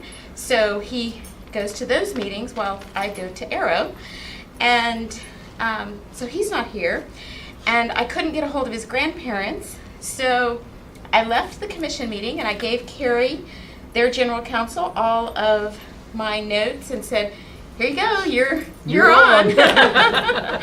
And I was able to get to the school. His problem was that he did not dress warmly enough this morning, even though we had that conversation. Like my older son and my husband, they tend to be warm-blooded, and so they wear shorts even though it's 30 degrees outside. And Michael's problem was that not only did his nails turn purple, but his fingers and like his whole hands were turning purple, and they were numb. And He had frostbite. yeah. So the nurse called, and by the time I got there, his hands were feeling better, but he had a stomach ache, and so I got him home, settled, and then I was just going to come back and park and wait for our meeting to start. But I texted Carrie and I said, do you need me to come back And for she said yes. executive session? And she said, yes, please. We're still in the middle of our staff reports. After the Sunset Commission meeting, which I hope y'all were able to watch online yesterday, or if you haven't seen it, you have an opportunity. It's on their website. You can see that Unless webcast. it's recorded forever. It's recorded for posterity. So they had lots of questions, and they were asking all of those questions as part of the staff reports.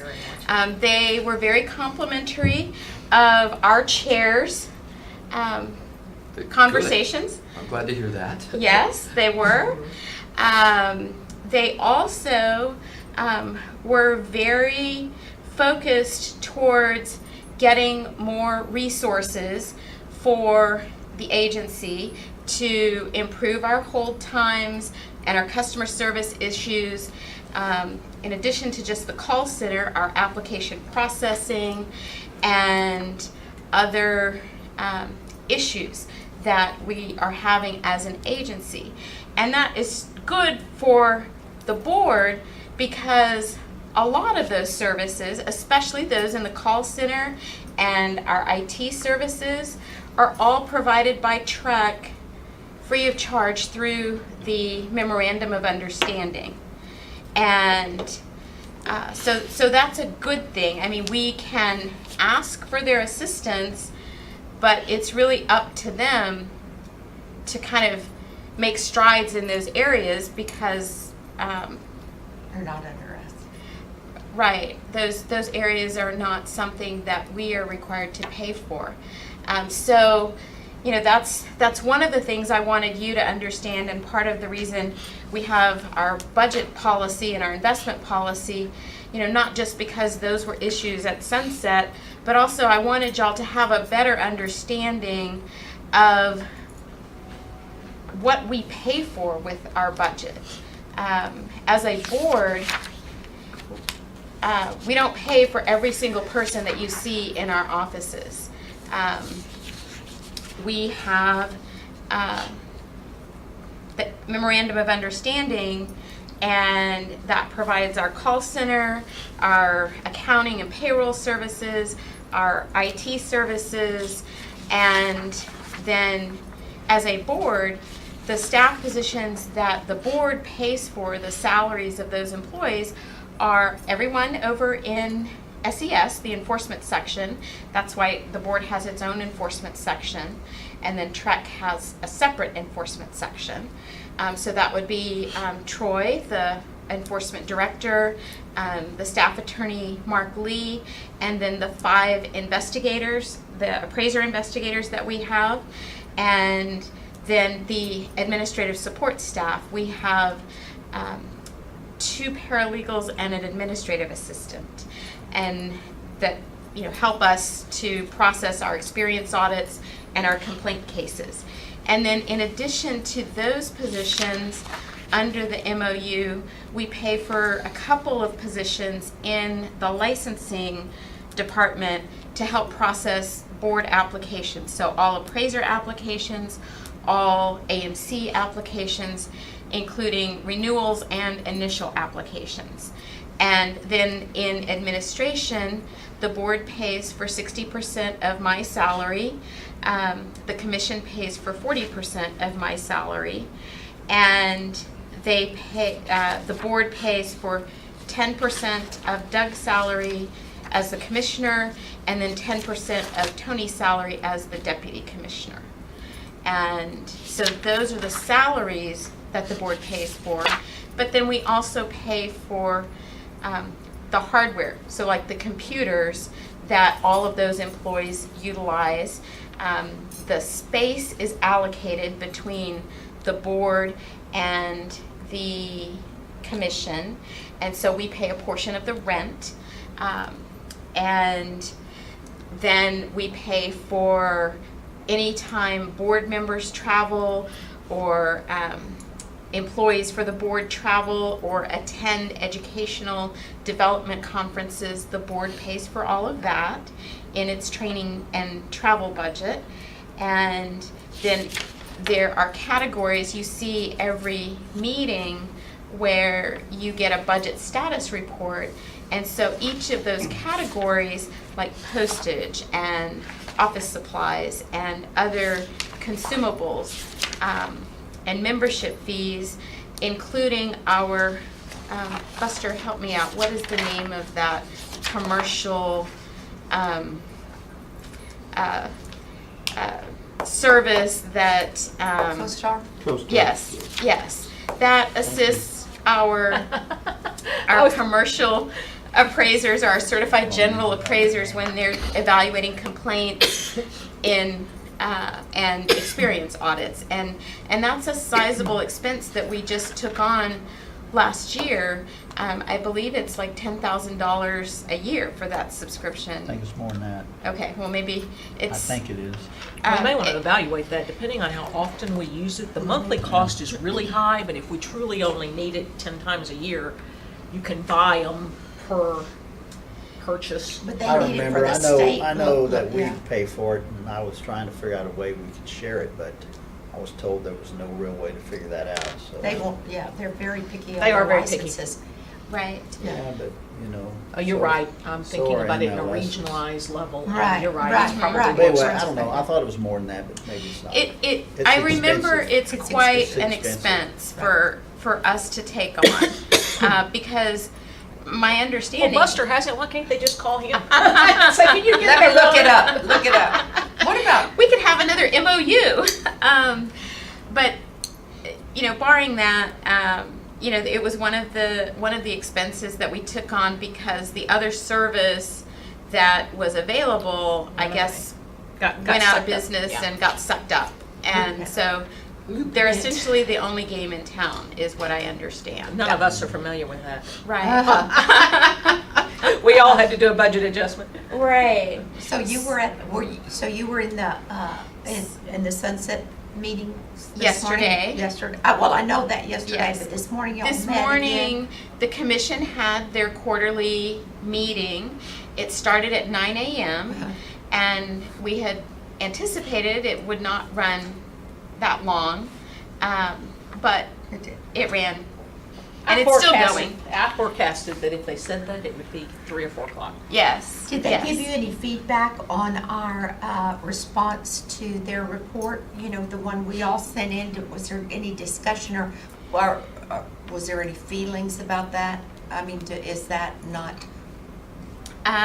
They did have some feelings and feedback, and that was what a large portion of the time that they spent this morning during the staff reports, especially when Mr. Oldmixon presented his report and kind of gave a briefing on what happened for those who weren't there yesterday, which he'll do at our meeting tomorrow. But they asked a lot of questions, and they wanted to explore the possibility of submitting proposed modifications to the Sunset Report. So for those of you that were there yesterday, or for those of you who watched it, you saw the Sunset Commission review other agencies before they got to the testimony that they took on behalf of the board and commission.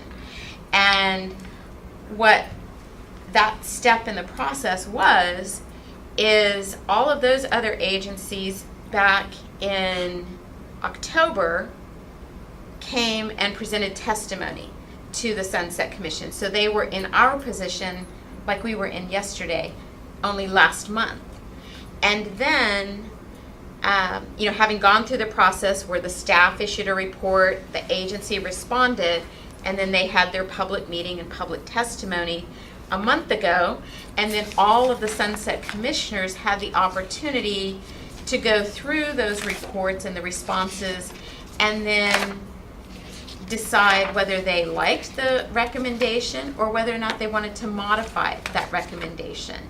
And so that was the discussion you heard in yesterday's meeting in the morning.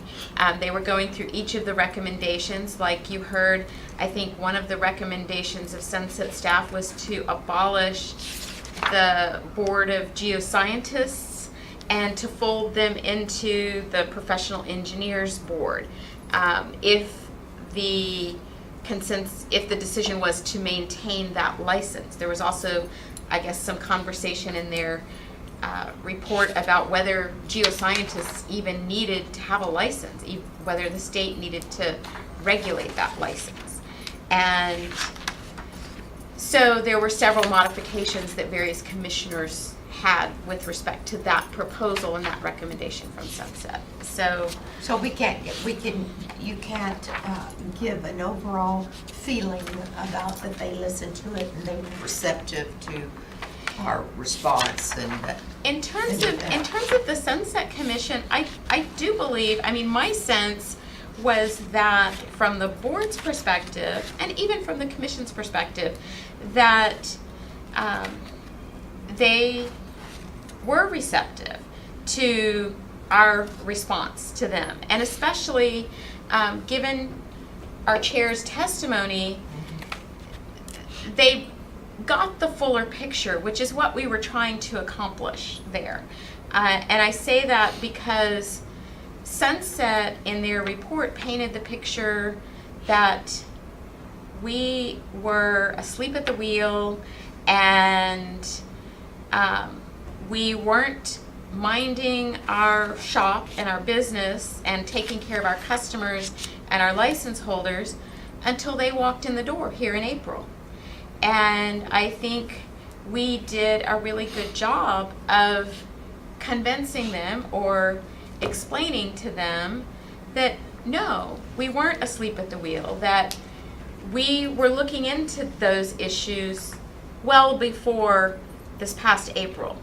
And as a result of all of the things we were doing, a lot of our steps and actions occurred in the beginning of this year and gave the impression, therefore, that we weren't doing anything until April. So as a result of all the work we had done before, it was just a happenstance of timing that the things that we started doing really started to take hold in April and throughout the rest of the summer. so they believe that, I believe that they did recognize at least. recognize that, especially the notion and the idea that you can't, as a state governmental entity, you can't avoid, even though we're SDSI, the normal requirements of budgeting, hiring, and purchasing. I mean, there are several state agencies that have gotten called on the carpet because they didn't follow the contracting processes required under state law. And, you know, they continue to struggle with that. And I think you also got some feedback that they're not as concerned about the idea of the building or building a building. They want to make sure that it's done in the right way and that it goes through the proper channels. You know, that there are conversations with the Facilities Commission, with the Governor's Office, with the Planning Committee that has control of what goes on in the Capitol complex.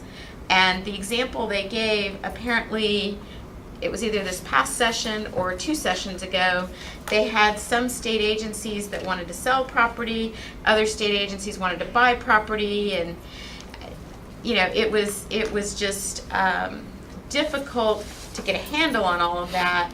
And so when Governor Abbott took office, that was one of the things that he really wanted to make sure at least his office had a good understanding of. And I think, you know, that's some of the concerns that the commissioners at Sunset expressed. But I think that they were reluctant to put us under 472 with the engineers, architects, and accountants So they did listen to that. for the same reasons that we expressed in our response. I mean, by putting all of those agencies into one statute, every time you open up that statute to make a change, then you basically have set up a big Christmas tree for people to start hanging lights on, because anything, I mean, if we just want to make a change about our agency, but it's in that statute, then somebody from the engineering board could say, oh, well, we want to make this change. Somebody from the architects board could say, oh, we want to make this change. Somebody from the accountants could say, oh, we want to make this change. And then you get this well lit up Christmas tree, and it all goes down in flames because one legislator or a handful of legislators doesn't like one particular item in the bill. And so I think they were receptive to the idea that we should remain in our same statute and just add those extra reporting requirements to our statute in 1105. So I think overall, I think it was a positive experience. You must have felt that way 6 feet back. Well, in the sense that I think it could have been a lot worse. Well, no doubt. Yes. Nobody died. That was good. Yes. Right. Always the optimist. Yes. Page 12. Yes. So, with that, we can certainly have more discussion tomorrow at the meeting, during the staff reports, and that's kind of the purpose of this training, is to help give you all the information you need, to make the decisions and give us the policy direction and the guidance that you want to see the agency take. So, yeah, I'll give you a thumbnail sketch of kind of where we've been. So, generally, I gave them an overview, and I've told them that I felt like that we as a board received a fair amount of criticism, and some of them watched it, and everybody's got their own opinion. I think those of us that haven't watched it should, and develop our own about our role, and that we were going to be expected to take a more stand-up role in the future, and that so from that level that we needed to receive engagement. There has been a question raised by the group as we've sat here, Kristen, and I told them I would either text you or wait on you when you told me you were coming. I decided I'd wait. Can this group, as assembled in this current setting, like right here, right now, call an executive session? They could, yes. I just said I don't know, since it's not on an agenda, that for sure you could do it tomorrow, but if you can't, if you can do it today, is that still your desire? Yes, please. Okay, so we have a request for executive session. Okay. Do we want to do that right now, or did you want to ask the rest of the questions, or? Well, I mean, I was just really giving you a briefing, so I'll finish the briefing. And, Okay. And then we can do that. So the SDSI independent question that I've got up there is just generally, I think there is a consensus that as we move forward in developing this whole how to train new board members, or maybe things that stay on an agenda for our general once-a-year workshop, is the expectations as they relate to SDSI and what the distinction is, because I think there was a lot of feeling like we learned a lot during Sunset about what the difference is between how our agency operates and the rest of the world, or except for 4 other agencies. Well, and if I could just answer that question. Sure. Because there's really not a lot of distinction. The primary distinction is one, and that is that as an agency, we are funded by the fees that we collect from our license holders. And we don't have to go to the legislature and go through the appropriations process, where basically you have to present your case to the legislature for every program, every employee, every FTE, every dollar that you want to spend as a state agency. You have to go over and ask the legislature to do so. And for any of you who have ever dealt with that process or worked within that process, it can be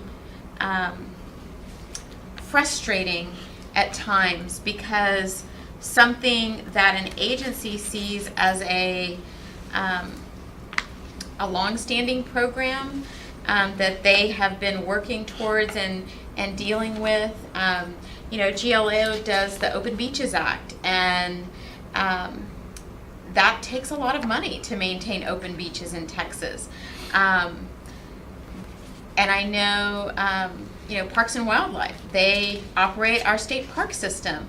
But if you talk to people at those agencies, those programs have long suffered from what many, even public citizens, members of the public, would say are low appropriations. You know, it's not really high on the priority list to, maintain our parks or to maintain open beaches when you're trying to figure out how to pay for health care and for a DPS department to keep our citizens safe in times of turmoil and natural disaster and trouble. So all of those different expenses have to be put on the list, and not everybody gets what they ask for. And so that's the largest difference, and then the primary difference of having SDSI status is that we can set our budget based on the fees that we charge our license holders, and we don't have to ask for money. I think you heard yesterday that some of the legislature's view of SDSI is that you should bring in enough revenue to cover your costs. And that is true. That's essentially what most agencies are charged to do with their budget, is to cover their costs. And when they ask for appropriations, cover your costs. The issue for us as an agency in the real estate industry is that our costs may be stable because we're going to have so many employees, we're going to deal with so many expenditures in terms of rent, travel, etc. But our revenues may fluctuate based on the number of license holders we have, the number of people who apply to be license holders. And because the real estate industry is so cyclical, that is one of the reasons we have historically in the budget development policy taken a very conservative approach to budgeting and to anticipate a downturn in the market, even though we may be in a situation, a cycle where we're trending upwards, because we don't want to get caught having adopted a budget based on an upward trend and project that we're going to get 5 to 10% more in revenue when that's the year that the market actually turns south. And so then we have all of these expenditures that we can't cover in our budget. So we try to be very conservative in our budgeting, and what the Sunset staff was telling us was that, well, it's one thing to be conservative, but it's another thing to take such a conservative approach that you are wholly inaccurate, and so you wind up with a huge excess of revenue at the end of every year. And while the board with 6,000 license holders, roughly, I don't think is ever in danger of ending up with the excess revenue that we have seen on the commission side, because the commission has 184,000 license holders. It's still a process that they wanted us to tighten up the budget development methodology that we use, so that we can have more accurate budget projections and revenue projections and expenditure projections, so that we don't have such an excess. And but we still have enough to cover our operations, to cover any contingencies, and to not cost charge to the general revenue fund. Because if we go over our budget and we can't pay our bills, then the legislature is going to have to bail us out through the general revenue fund. And they probably wouldn't be happy about that. So that's the key difference with SDSI status. is it allows us the flexibility to make our budget and deal But with when our it comes to finances. the finer operation of our agency, like contracting, hiring FTEs, we're still limited by state constraints about the contracting process, salaries, yes or no? So in other As- words, if we're having trouble hiring, quote, an investigator because the salaries that the state allows us to pay is not competitive, we can't go, oh, we're independent, we're gonna pay whatever it takes. No, we can. We The- can? can? Yes, Okay. we can. The agency, as a general philosophy, has opted to follow the state classification chose to, right. system. We've chosen to do that. But as an SDSI agency, we are not bound by those constraints. And so if it's this board's will that, you know, we need to be able to hire more investigators to get our complaint volume down, and we need to hire more application processors to get our application processing times down, then those are policy choices for this body to make. And, you know, while,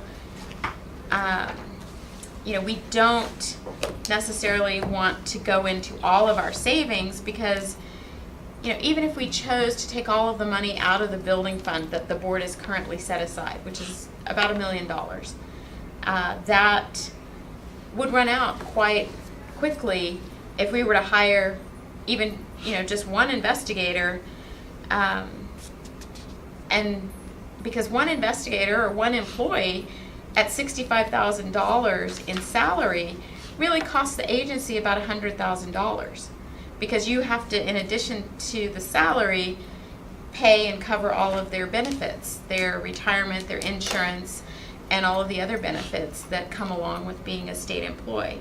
So that's about a third, or 33% of, you know, kind of like paying taxes. You have to factor that into the employee cost. So, you know, but certainly if the market is paying more than the state classification system, the board can direct the commissioner, the executive, that, you know, we need to fill this in a timely manner, and if we need to pay more money, we need to find a way to do that. We talked at the enforcement committee, and Buster can comment on this a little bit about the budget discussion, because one of the presentations was from FACT about processing times for commercial experience audits. And when I explained a little bit about the budget and the fact that the board is essentially run on a shoestring, because of the MOU and all the services that we obtain from TRUC, I said, you know, doing so, hiring more investigators and hiring more staff to get those numbers down, those processing times down, may require an increase in fees. And, you know, I'm not sure that the license holders as a whole, you know, would want to go that route. I'm not sure the board would want to go that route. I mean, you know, you may want to exhaust other avenues before we look at raising fees. So that's, you know, those are all conversations that you as board members can have. Yeah, so that's kind of the things, Okay. of the distinctions that we were thinking that it would help a future board to know. You know, that while we choose to stay underneath the state guidelines right now, if you find yourself in a crisis, you have the ability to direct those kinds of things. Second one was 1101 Commission Board, and so this is really the issue that comes up, of course, is the title. You and I have talked about it, but I thought they'd best be served having the explanation directly from you about why this document says the commission and speaks essentially to the real estate, or appears to speak exclusively to the commission and doesn't have the board in the title?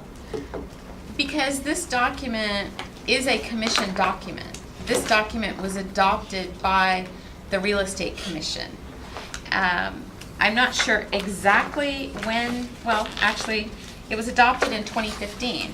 And basically what the commission did is they, under Chapter 1101,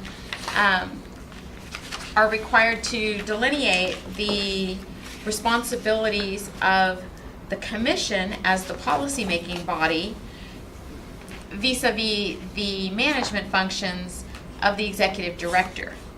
And so this was their attempt to To line it out. delineate and line out So, those Where is ours? roles and responsibilities. So where is ours is really the question. The board has never adopted a document like this. And part of the reason that I included it here was that one of the training pieces that we try to present to new board members is, you know, what are your roles and responsibilities when you come onto this board? And this is a document that the commission uses whenever, you know, they speak to their commission members about, you know, these are your roles and responsibilities, and these are the executive director's roles and responsibilities. So this is just what the commission chose to adopt. So if we were looking for guidance, a guideline right this minute as where these separations are, is this the only material we have to look to as a board, kind of to understand what conceptual ideas, the way the operation works, at least on the bigger picture? Well, this is an example of how the board could look at it, but also there is some language in Chapter 1103 that speaks to the commissioner manages the staff, and then I think there is actually some language in there about the board, you know, hiring executive officers. So there was some question raised about the changes that were implemented in August when we created a standalone deputy position here at the agency, and whether that was something that was required to come through the board before it was done, or come to the commission before it was done. And on the commission side, it's very clear that it's up to the executive director to manage the staff and hire the staff. But it says he needs to discuss personnel and organizational changes with the chair, which we mentioned earlier that the term discuss is pretty general. Right. That doesn't really mean, doesn't say what that means. Right. Does that mean this is what I'm gonna do and end the story, or is, what do you think? You get a say or you don't get a say? And the Well- way this structure is set up here, there are no rules saying what we're supposed to be doing. So Well- since we're a subdivision of Trek, Mm-hmm. I guess we're just doing whatever they do. I mean, we're kind of acting under the same rules. Because I understood he called Jamie and discussed it with her. Well, and I understand that that's what he did, because that's what he did under this policy for the commission. Right. There's not a corresponding policy for the board. Which means So- what? Should there be? Well, that's up to y'all. I mean, do you want Well, a so- corresponding but- policy? But how do we, so how, I mean, so what we've been doing all along, we don't know whether it's the right, we can do whatever we want right now. Other The- than break the law. Well, I mean, there's nothing that's guiding us or limiting us. exactly. I mean, there's not, this is signed by- realistically. Avis. Avis, Right. but Jamie or the chair or any previous chairs never weighed in and said, these are the rules we'll play the game by. And I just find that a little odd that there hasn't been a policy like this, or that this doesn't have Well- both signatures. And in the past, before I arrived in 2014, there was some discussion about developing a policy for the board. And there were some board members who were adamantly opposed to that. Why? Um, Why? Well, they didn't want to be held to a specific document in every situation, in every circumstance. And they wanted the director, the commissioner, to be more forthcoming with information. And, we also talked about adopting other policies with respect to board members and activities and their roles and responsibilities as board members. And they simply chose not to go down that path. I raised the issue when I got here and was politely told that probably wasn't a conversation that I would want to have with the board members at that time, because they chose not to go down that route just before I arrived, and it would be like reopening a very tense discussion. And I think, where we are, I think we've come a long way since then. That was 4 years ago. And I think that having gone through the sunset process and having dealt more with the board members and your desires to have more communication, more input, more involvement, I think it may be time to revisit that conversation. And, if you like this model, we can follow this model. If you don't like this model, we can look at doing something different.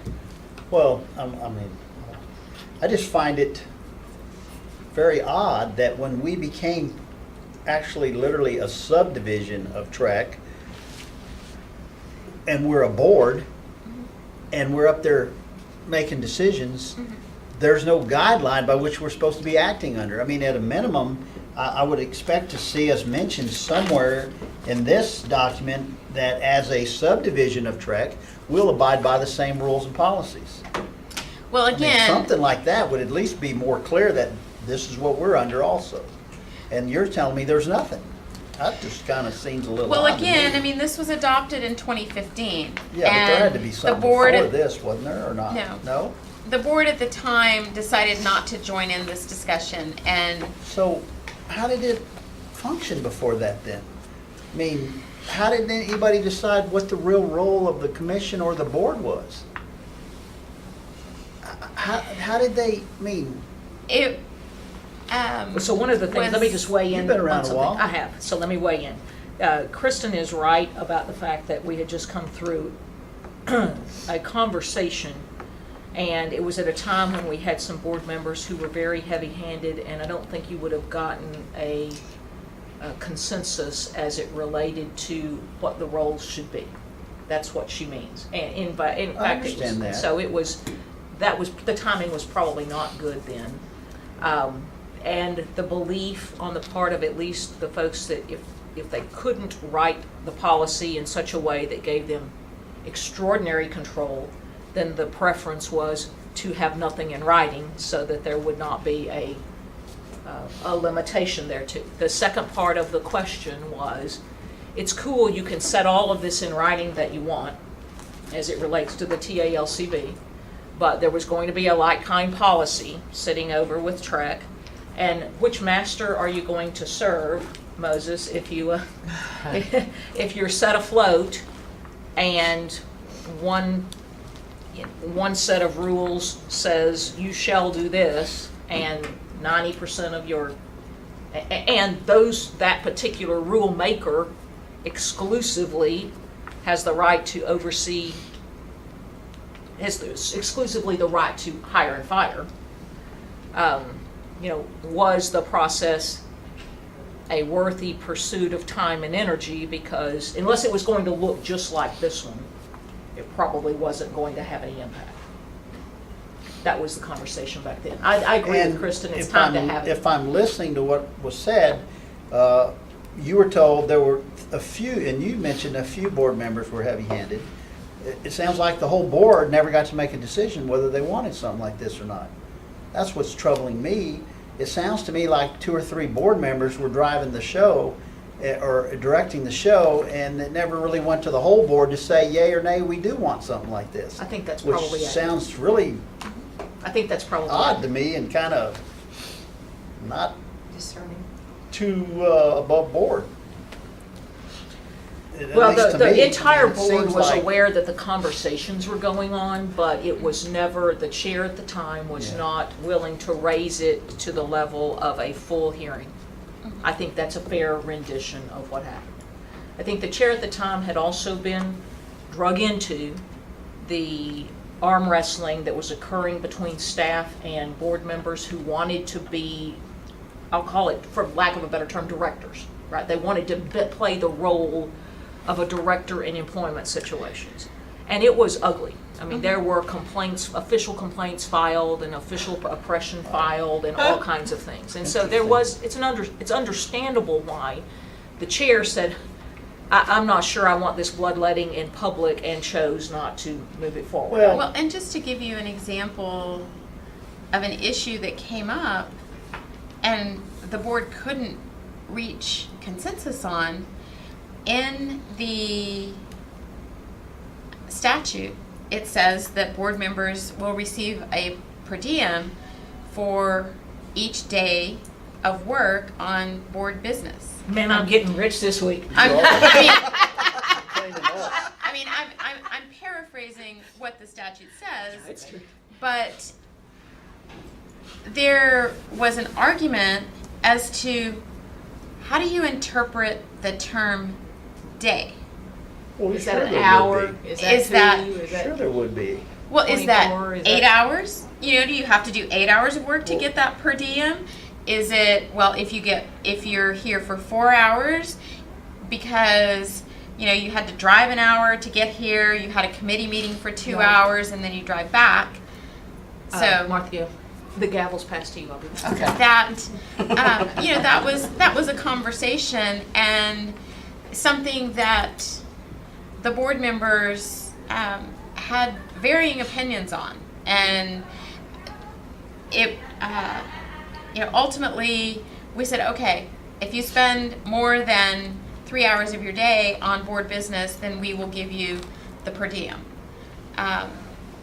You know, so even a conversation that, you know, frankly, I would think would be very easily resolved. I mean, if you spend half a day, including your travel time, you know, so 4+ hours, then I think you could fairly say that you spent a day on board business. Because in addition to that travel time, you had study time preparing for that meeting. So, you know, but even with that generous of an interpretation, some board members were arguing that, you know, I shouldn't even have to spend that much time to get my per diem. So those are the types of very tense conversations that were being had at that time. And like Jamie said, the chair just really chose not to go down the path of, you know, getting this deep in the weeds. What year was that? Well, that issue, I understand, that is deep. Not having a document that says what we're in charge of or what we get to decide and not decide, that's not deep. That is just bad practice. Right. But if you can't reach consensus on a simple item like that, then So then what authority Yeah. do we have? I mean, what can we do and what can't we do? That's a great question. Can we fire Doug? Yeah. And when I say these things, I'm not picking Right, on Doug. right. I'm just No, no, throwing no. out thoughts. Well- Can we fire Doug? No, we can't, because it says in the MOU who gets to hire and fire the executive director. well, Trek actually, it does. says in the statute. Well, it probably And does, but then- the MOU says it also. Exactly. But- But that's derived from the statutory language. Do we get to stand up at the board and say, no, Doug, we don't think you need a deputy director? You No, could. we don't, because it says he just gets to discuss it. It doesn't say anything with pertaining to us. It says that he does that with Avis. Didn't say he even had to call Jamie. Well, it does. I mean, here's the question. If you don't like that, then in the MOU, perhaps you say, well, I don't want to pay more of that understand person's that. I got salary. You know, maybe But- I want to pay more But to- of somebody but- else's salary. But to sit here and say, can we stop him from setting up a deputy executive director? And somebody go, well, go to our guidelines and see if we can. We don't have We don't have anything any that says we guidelines. can. Well, So, there is some historically- language in the statute that delineates some of these roles and responsibilities. Dion, I don't know if you can pull up on the internet Chapter 1103. But for what purpose or reason did this document get created in 15?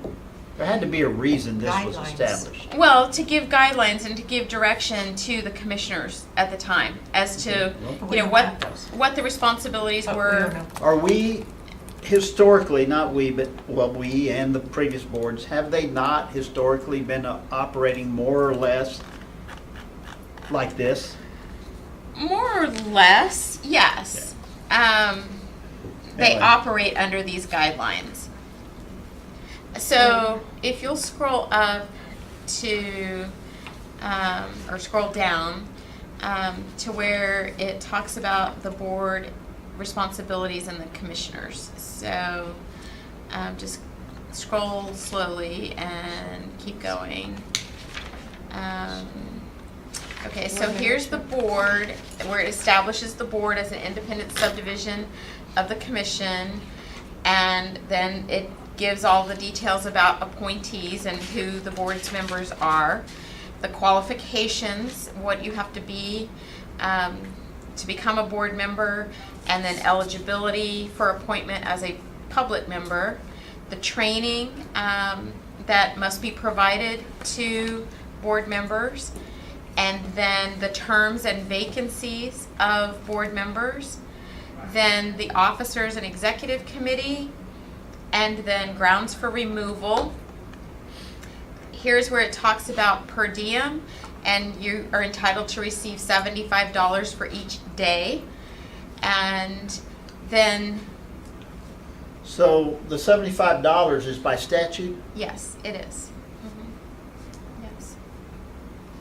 How do you get that changed? I don't get any of it, so it doesn't matter. I was just looking at you guys. Yeah, we do. Thinking, wow, y'all are getting rich. Where are you Yeah. taking me for dinner today? It's almost to the point where I'm not even turning in my expenses. I mean, I'm really that, it's Go ahead. Well, and wasting more time. And that was another discussion we had early when I came here was some more board members wanted travel expenses to claim reimbursement, some didn't. I don't really care. And so we gave, when every board member joins the board, we gave them a form and said, do you want it or do you not want it?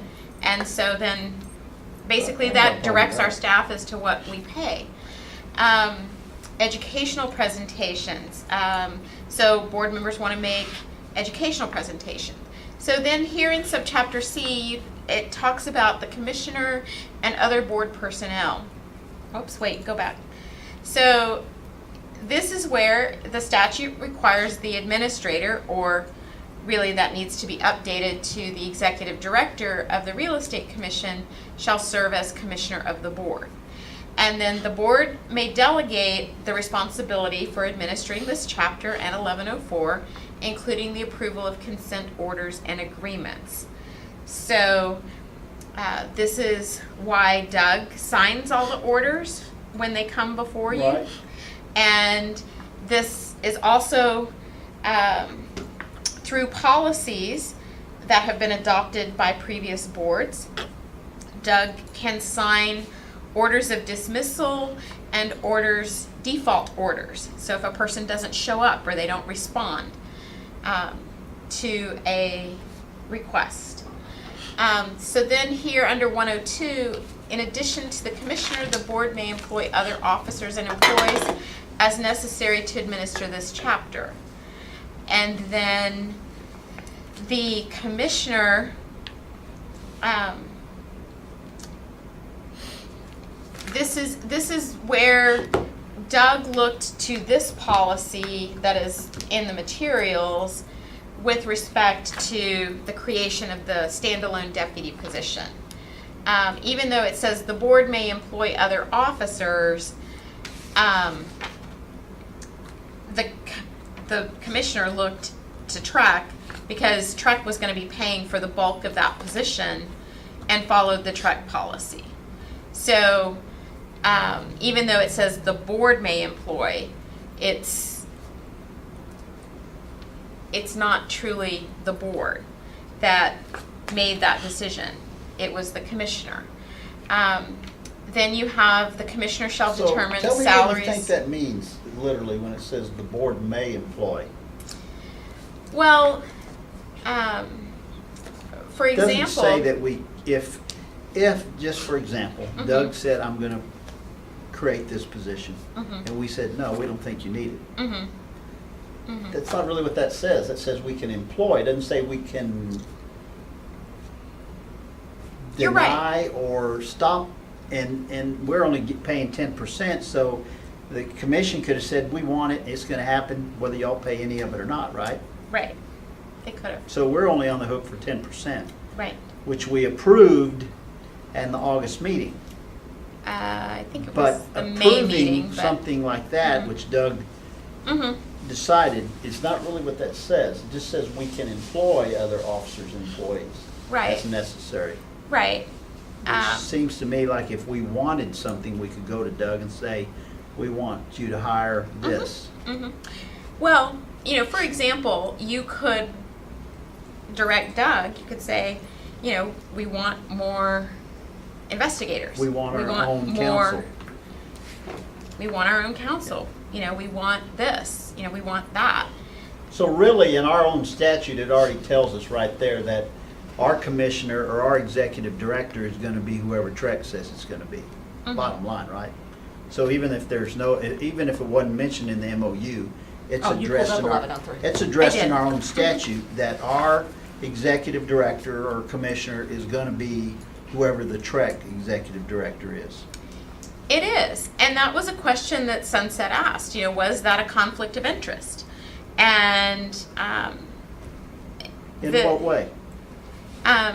well, Doug essentially serves two masters. He serves the commission and the board, and Well, I feel or like 18 he masters. serves one master and then a little kid who whines every now and then. Go Well, ahead. so They asked that question, they really did. they did.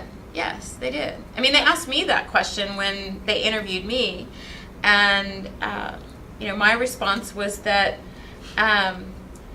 for the most part, Doug takes a very balanced approach, and he is aware of the distinctions. That said, there are times where so much comes across his desk that he doesn't always think about it in terms of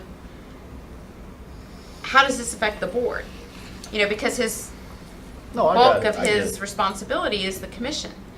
And, the example I'll give is the Sunset retainer, not Sunset, the SOA retainer. We pay them a retainer, I believe it's $75,000. And that cost is split between Trek and the board because we both go to SOA for our hearings. Well, as we moved through the early and mid 2000s during the crisis, the board was having many more hearings at SOA. And there were very few hearings on the commission side. So when we looked at that and we did the allocation, the board was paying more of that $75,000 than the commission was because we were just using those services more. Well, fast forward to 2018 and the payment of that retainer came due, and I happened to see the memo allocating the payment between the commission and the board, and the board was scheduled to pay $48,000, and the commission was going to pay $22,000, whatever adds up to 75. And I said, wait a minute. I mean, we don't use more SOA services than the commission does. I mean, we rarely, I think we may have had 2 proposals for decision and cases that we took to hearing at SOA since I've been here. Yeah, I was gonna say, those reports that Tony's been given, not Tony, Troy, have been very few. So I was Right. gonna say, whoa, wait a minute. Right. So my immediate inclination was, why is the board paying more than the commission? Because if you look at the commission's meeting agenda, we had, let's see, A through H in PFDs today. That's why I took so long before I was able to join you. And, I was told, well, I don't know, go ask accounting. And, when I asked accounting, they said, well, this is the ratio we use, and we've used this ratio We've always for, done what we've always the done. last 10 years, we've always done it, and this is how we do it. And I said, well, I don't think we should do it this way. I think we need to look at what is actually happening today. And so we did, and I think you may recall that we came back with a budget adjustment that made our bottom line look better because we got $20-some-odd thousand back that we allocated to Trek instead of the board. So, Doug was prepared to sign off on that without thinking about those kinds of questions, but, those are the kinds of things, because at the time, I was the deputy commissioner, Yeah. and, my salary is paid more by the board. I think of things in terms of, well, how does this impact the board? What is the effect of this policy choice on the board? And, sometimes I'm not the popular voice in the room, but, I think that's my role as, the board's If you ever need any employee. reinforcement, give me a call. Happens all the time. All right, I appreciate that, thank you. So, so here you have, duties of the commissioner. And then I don't know, is there anything after that, Dion? Okay, and so then, then it gets into, board powers and duties, and So there is essentially. something there that says what our powers and duties are. And this is adopting rules, and while you may think, adopting rules, that's not really a whole lot, but that's where you give policy direction. Sure. Not only to staff, but also to the license holders at large. And that's why these categories are written, fairly broadly. And then above that, you have the commissioner's duties. So, those in very broad terms are the commissioner's duties. And the board can certainly augment and, spell out, well, I want more specificity in, what you do for us. And so that's where you derive the authority to adopt a policy like this. Okay, so I think that covers kind of why we had this policy in your materials. All right. And then we had MOU. MOU, I think we went through, and I think it's clear to us Okay. what it is and why, but are there any questions of Kristen about the MOU? When I wrote it, some of these conversational questions Of course, coming up sure, under that title. Sure. Topics. sure. All right, so anybody else got questions or summarization before we break into executive session? I really don't want to keep you all night since I need you tomorrow. Right. Hearing none, going once? Did we, so it looks like we pretty much talked through all of the agenda items, and we were on the budget and investment policies and maybe the long-term facilities master plan. So maybe let's get through those before we bounce, and then we'll move from there. So we did not go into the Public Information Act. I'll give you the broad overview was generally, unless someone has now developed a question, we think we understand. In fact, mostly what we observe is that we feel like we're told so often, don't talk, that maybe as we, certainly coming in, the education should be about being careful about talking, but as we get tenure on the board, there almost needs to be a talking sheet of how you can communicate, Right. in those ways that are effective, so that it's not an uncomfortable, we feel like the board often and I express this in public testimony, sits quietly for a year or two until they get confident enough about what's going on, and to the degree that we can create an atmosphere that allows people to get comfortable more quickly, that would be an advantage.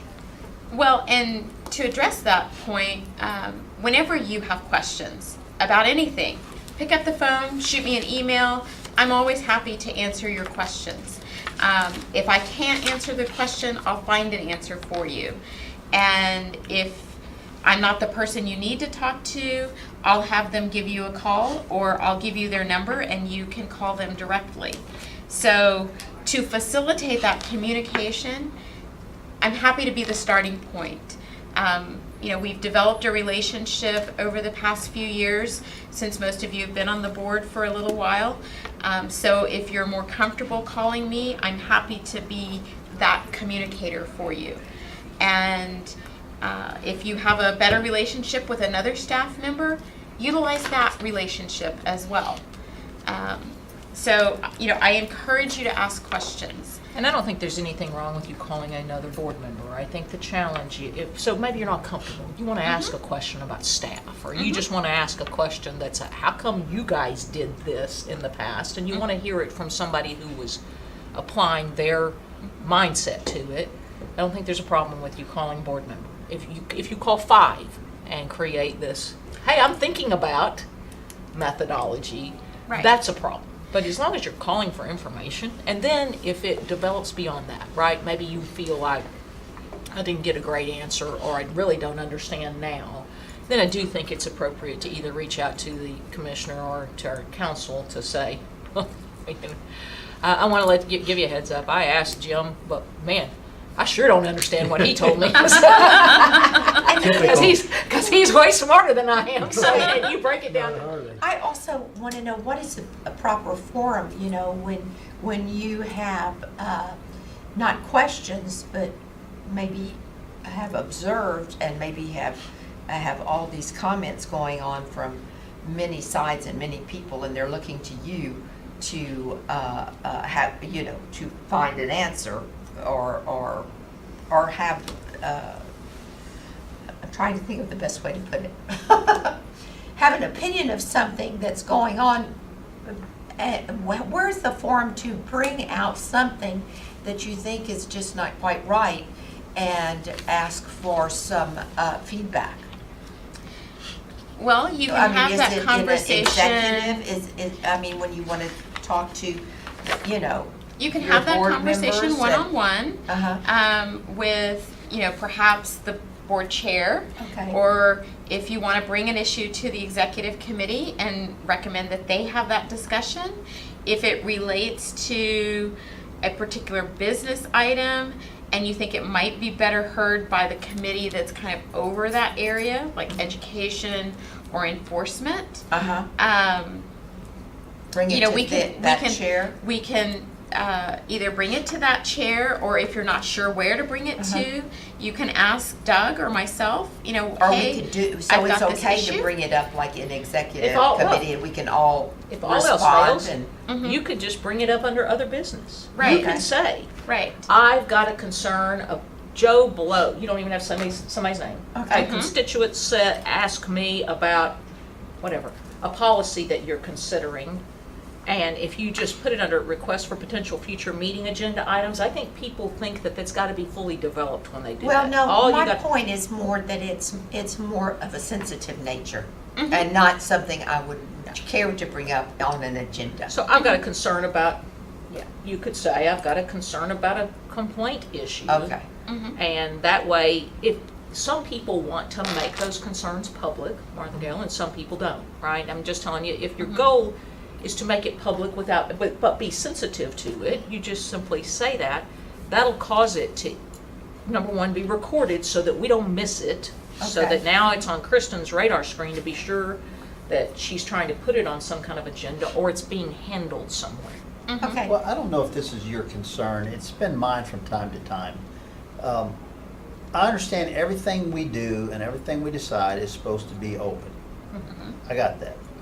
But at what point can I talk about something before I want it to get to a level where it has to be discussed in an open meeting, is I Yeah, think what she's yeah, saying. and In you other know what, words, and I'm not I'm sure open it's something and that bring it up. really needs to be elevated to where An it's agenda brought item. into the agenda. Agreed. And so sometimes I'm hesitant to even call you and discuss something with you because I'm thinking, should this be more of an open conversation?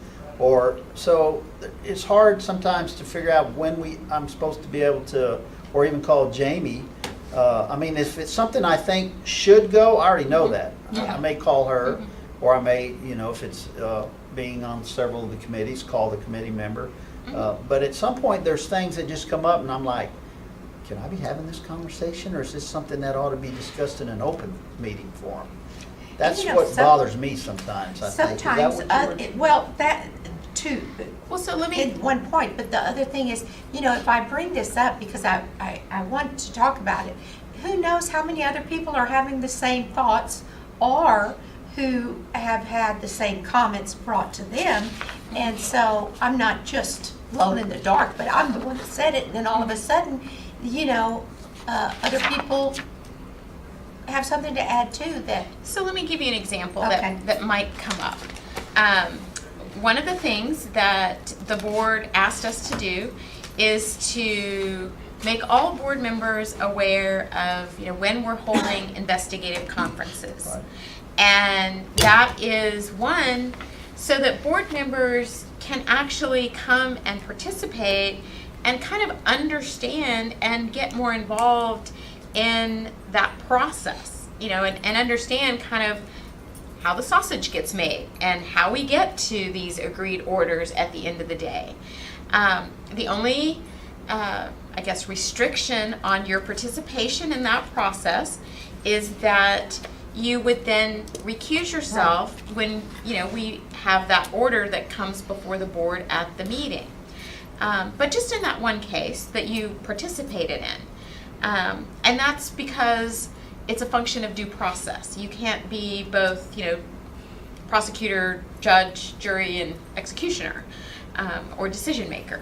And having participated in the investigative process, then you can't then sit in judgment and approve that decision in the process. But is just observing the process participating? It is. Well, because you have more information than anybody else who's making that decision in the room. And I understand that, but you're not gonna weigh in on this, you're not gonna assist the staff in coming to their decision if you're just sitting there watching how they function. See, that's what's always bothered me. I wanted to go to some, but the minute I was told I couldn't vote on it, I thought it was more important to vote and decide than to go observe. well, and I would encourage everybody to go and observe once, so that you get the sense of what happens in those conferences. Because then, if something, the example that I was using is, okay, say you do take advantage of that and you go and you observe, and you have an issue with the way that our staff handled that investigative conference. I don't know, anything. Maybe, you felt staff was being too heavy-handed or being rude, or, maybe you felt that the complainant was being, very recalcitrant and, wasn't even willing to admit to very, minor infractions. And so it was a very difficult, negotiation. So you felt that was a problem. Then there's, many times, I've heard from board members that they're like, well, what do I do about that? If I think there's a problem.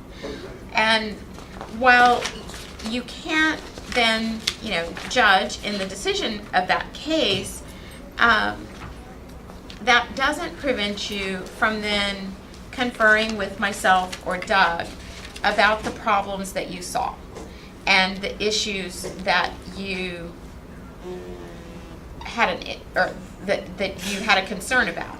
Right. So when you express those concerns to us, then we can take action, we can follow up. If, you know, the concern was with staff, if the concern was with a particular respondent, then, you know, we can follow up and then give you feedback. And if you're unsatisfied with that feedback, then, you know, we can have more discussions about it in these workshops. You know, if you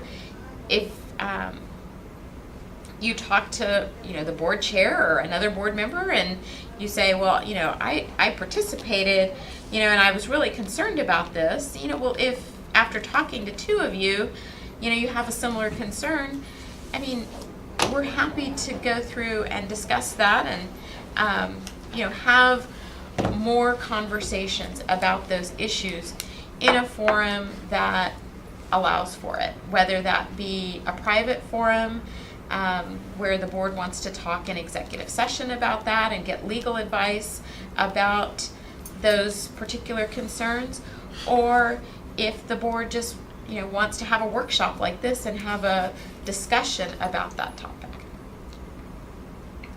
So, you know, those are Okay. So- all options are on the table. And they're available and you can do whatever is good. You can. The Now, only now she's gonna start limiting you. the only caution I would tell is that, you know, while it's perfectly fine for you to go out to dinner in a social setting and get together and talk about grandchildren or travel plans or, you know, whatever, you know, the caveat is don't talk about board business. And then when, you know, whenever you do get together in a smaller group, if you want feedback from that smaller group, the danger is that, you know, after having a conversation in that smaller group, that one person might then go talk to another board member, and another person in the group may talk to a fifth board member. You know, say if you had a committee of 3, and then 2 of those 3 each talk to one other member. Well, now you've got a walking quorum, and you're having a conversation, you know, about agency business. And We're pretty careful about that, so I think we can be confident. And, I Yeah, mean, there and are some that's- of us that go to dinner, but I gotta tell you that I have witnessed other people, and I have said, hang on, don't talk about board stuff. sure. And most Yeah. of the time when Yeah, no, there's, I don't- so yeah. I'm not Well, and concerned about that. I'm not concerned that y'all would do that. I mean, I haven't seen that. I'm not concerned about that. Well, it's easy to ebb into a conversation, but I think Sure. I think we've done a good job of making it clear that that is a concern. And I think it's almost the opposite, right? I think we've done so much of that we don't, Yeah. that we feel like we're so isolated that there's not anybody that we can have a conversation with.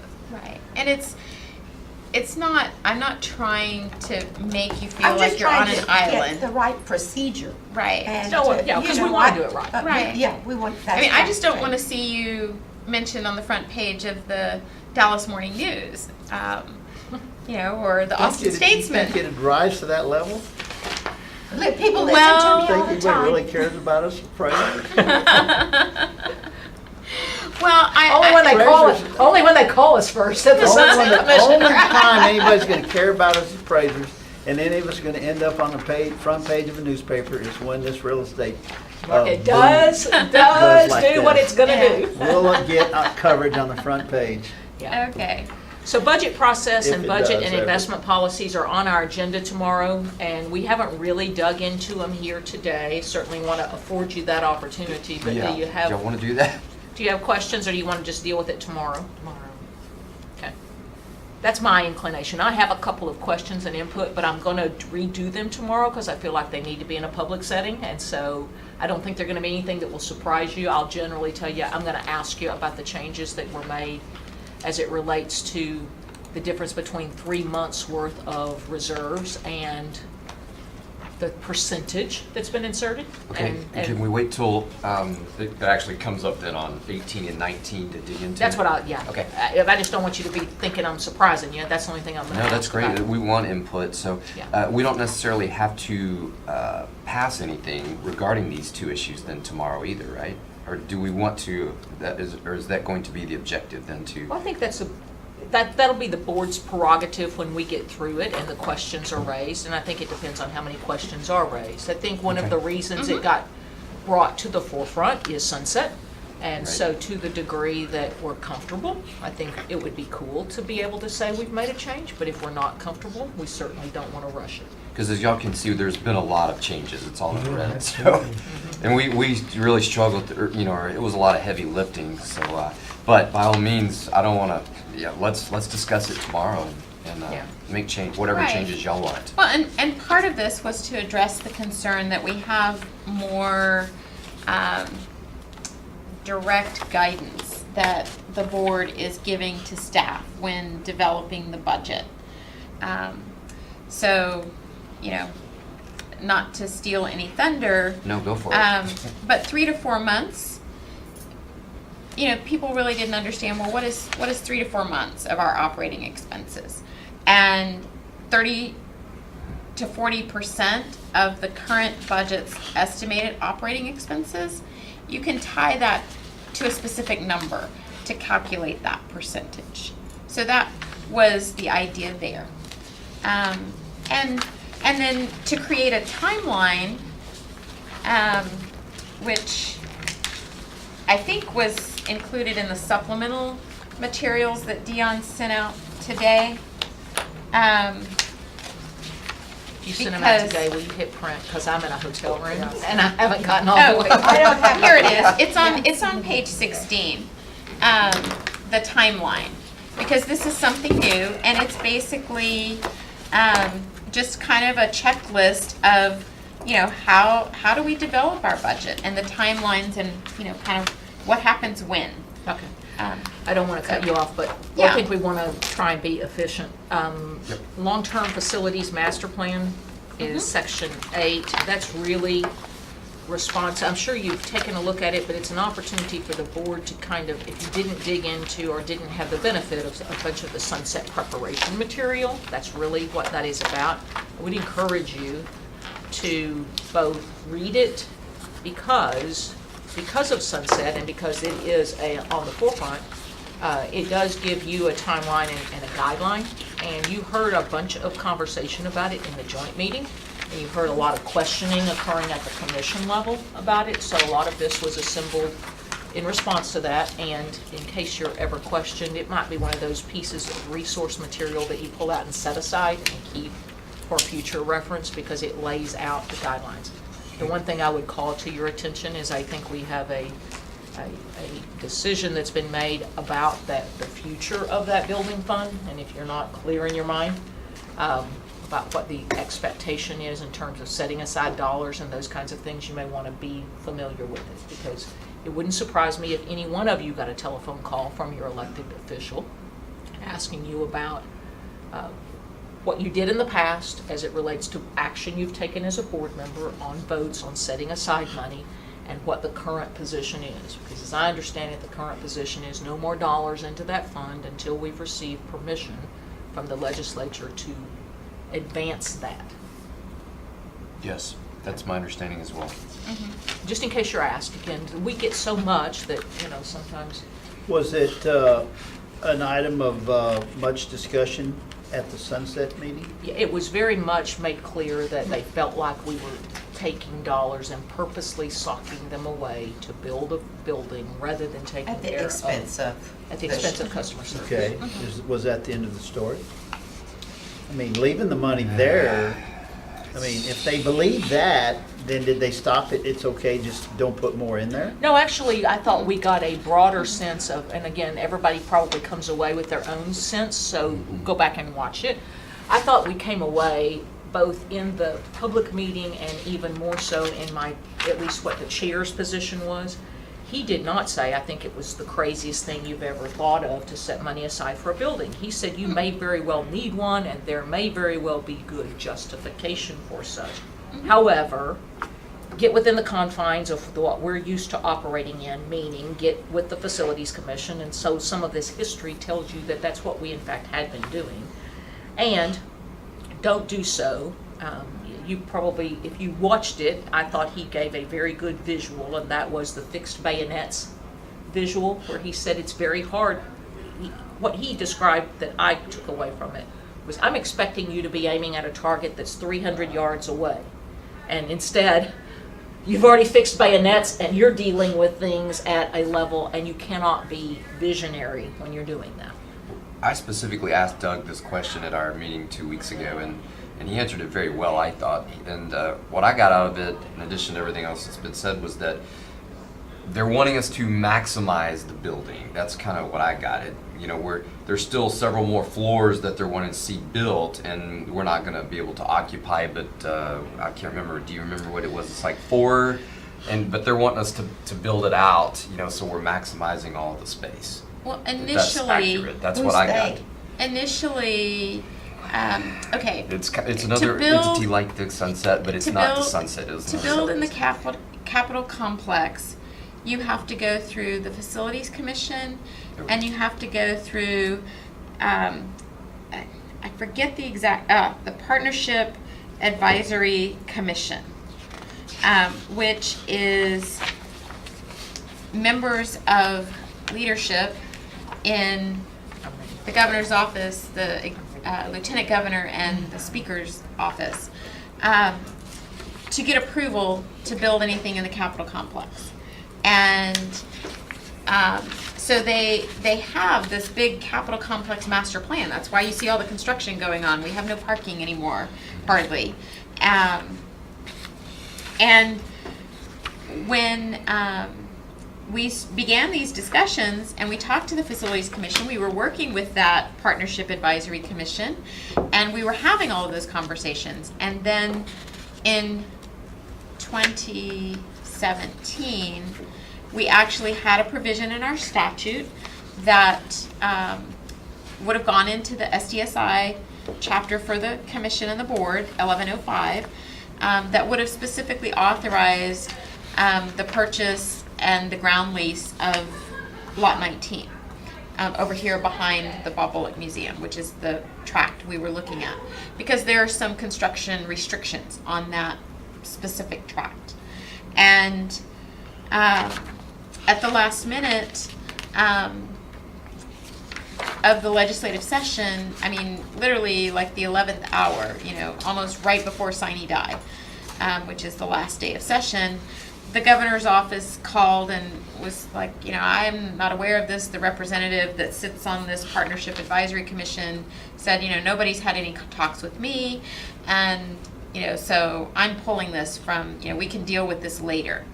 And so they did. They pulled that provision from the bill, the amendments to Chapter 1105. It's not totally dead, though. I mean, by No, any means, it's so. not. I mean, basically, it was, you know, I'm not aware of it. I don't understand it. Right. We've already got the Capitol Complex master plan going.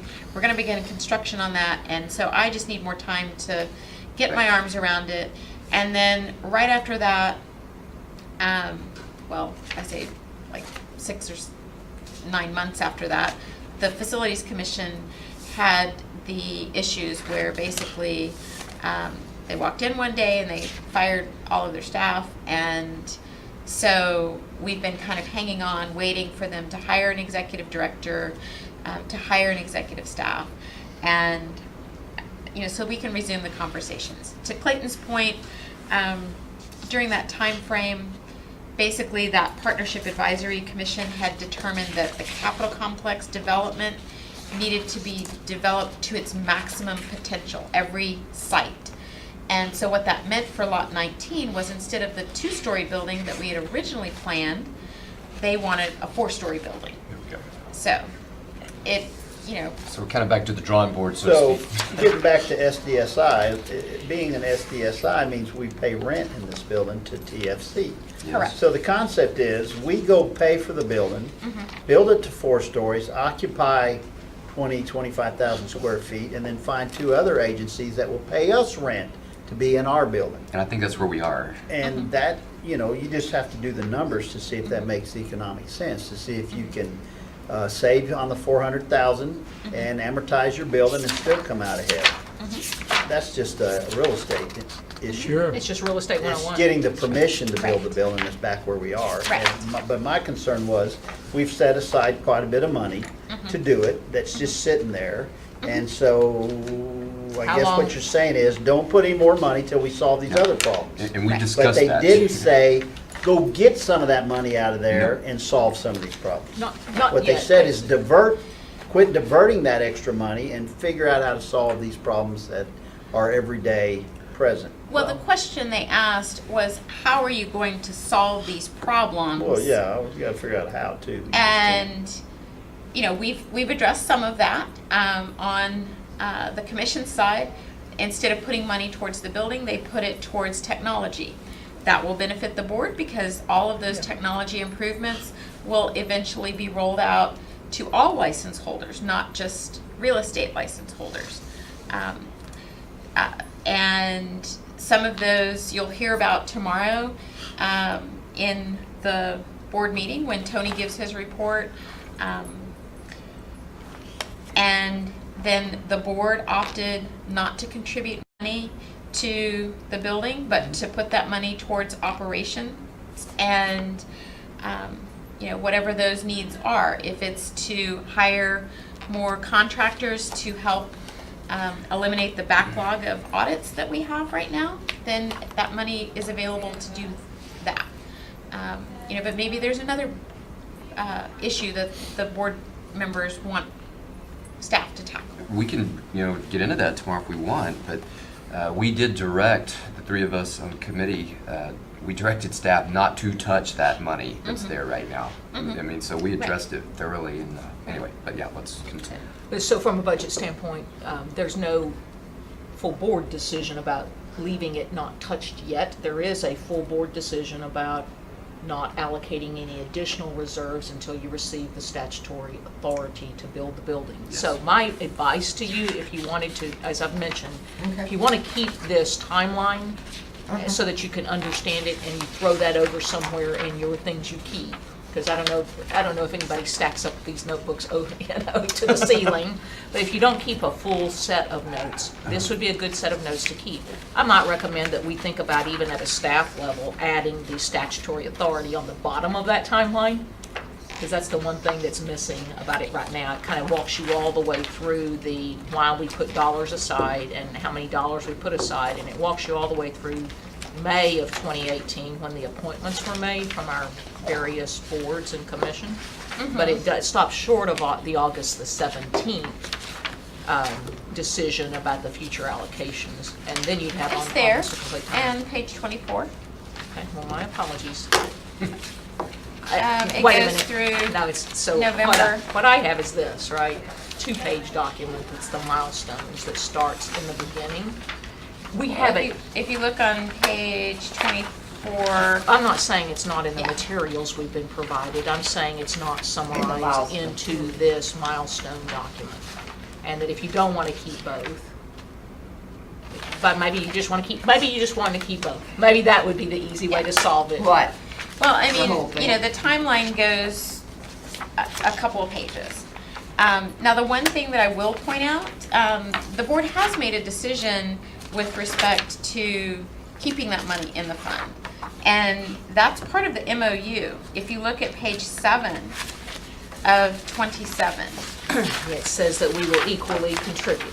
we will contribute a pro rata portion towards the long-term facilities cost. And that was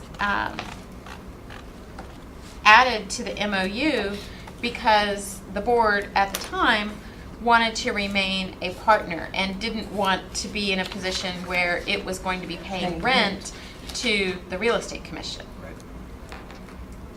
So, if the board wants to revisit that decision, it certainly can do so, but I just wanted you to be aware that that decision is part of the MOU. And I don't disagree with that.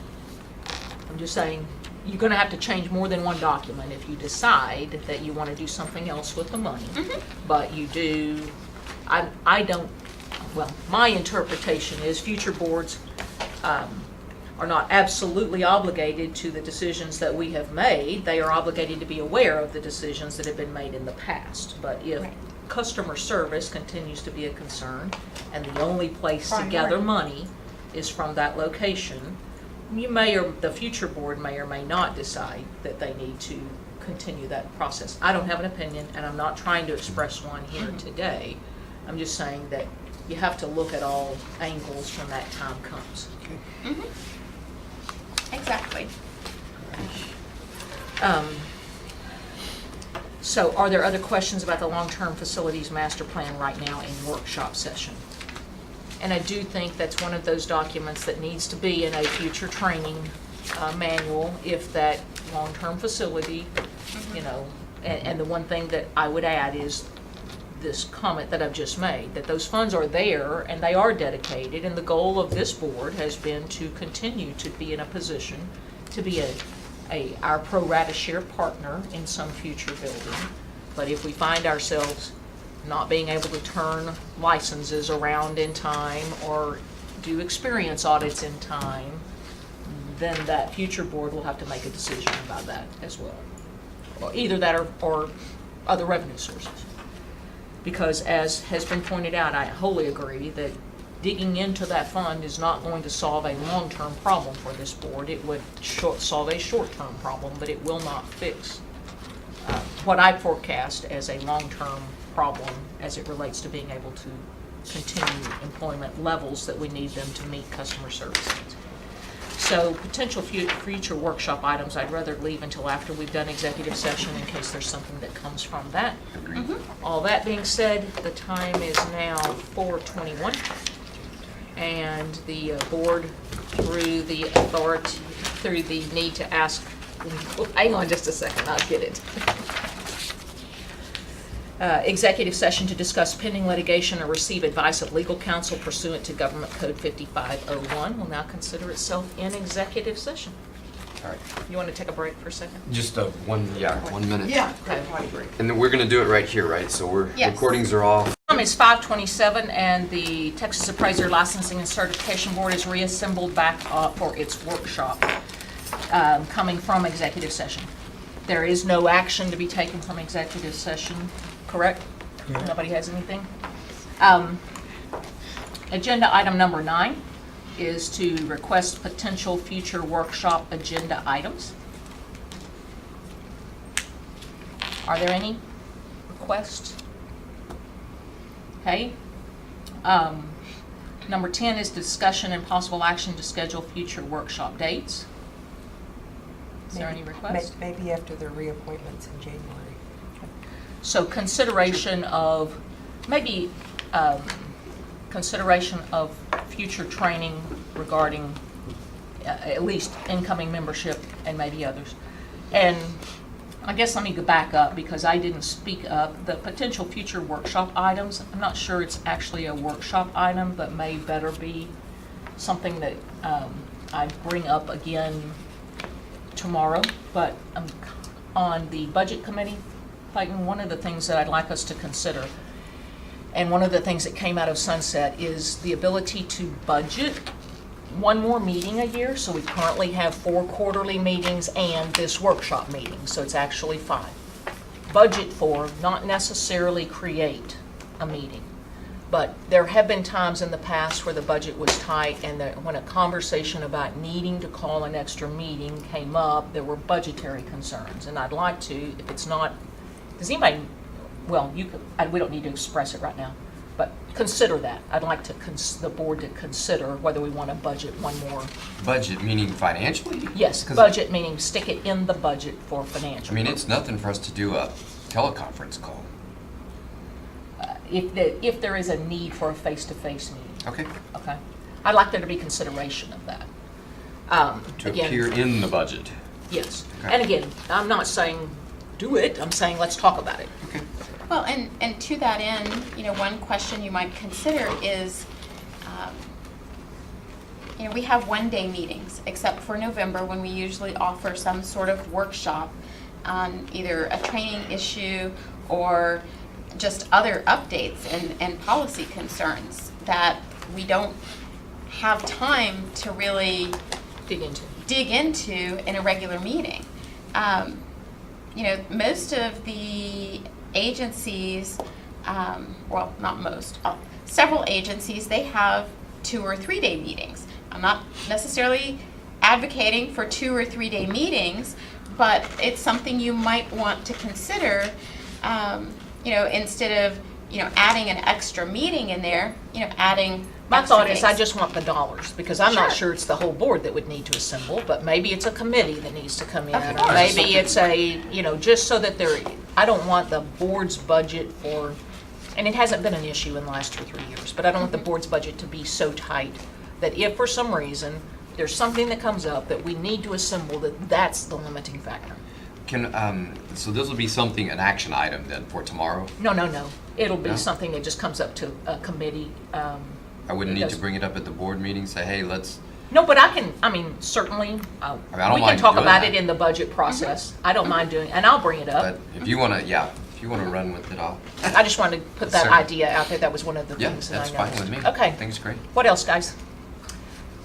I really appreciate your investment in time, because I know taking you a half a day today and tomorrow That's good. is You a know, lot. if we're going to come back before Sunset Commission December 12th, they'll have another meeting where they will vote on the various recommendations and modifications, if any are proposed. And, so maybe you want to have a workshop either before then or after then. We'll talk about it. So, Um, that's a possibility. I'll get a. Do you realize what time of year it is, Kristen? I'm teasing you. Plus there's- I'm just what to do trying to that offer you training for the- options. I know. The board training on the 18th. I know, I agree. So let me just, in closing, Those of us out of let me town. remind you of one other thing. It appears to me that the recommendations are going to come from Sunset around the first part of December. Meaning that if you get a telephone call from a representative that wants to talk to you about Sunset, it's going to be in a window fairly quick. And if you choose to, please don't set that on the list of things to get to in a week or two, because they're going to be making their recommendations in a relatively tight window. So, or getting them published, right? So if you want to have any impact before they get typed up, the time's going to be in the next couple of weeks. All right, is there any other business before this workshop? Hearing none, we will consider ourselves adjourned at 5:33.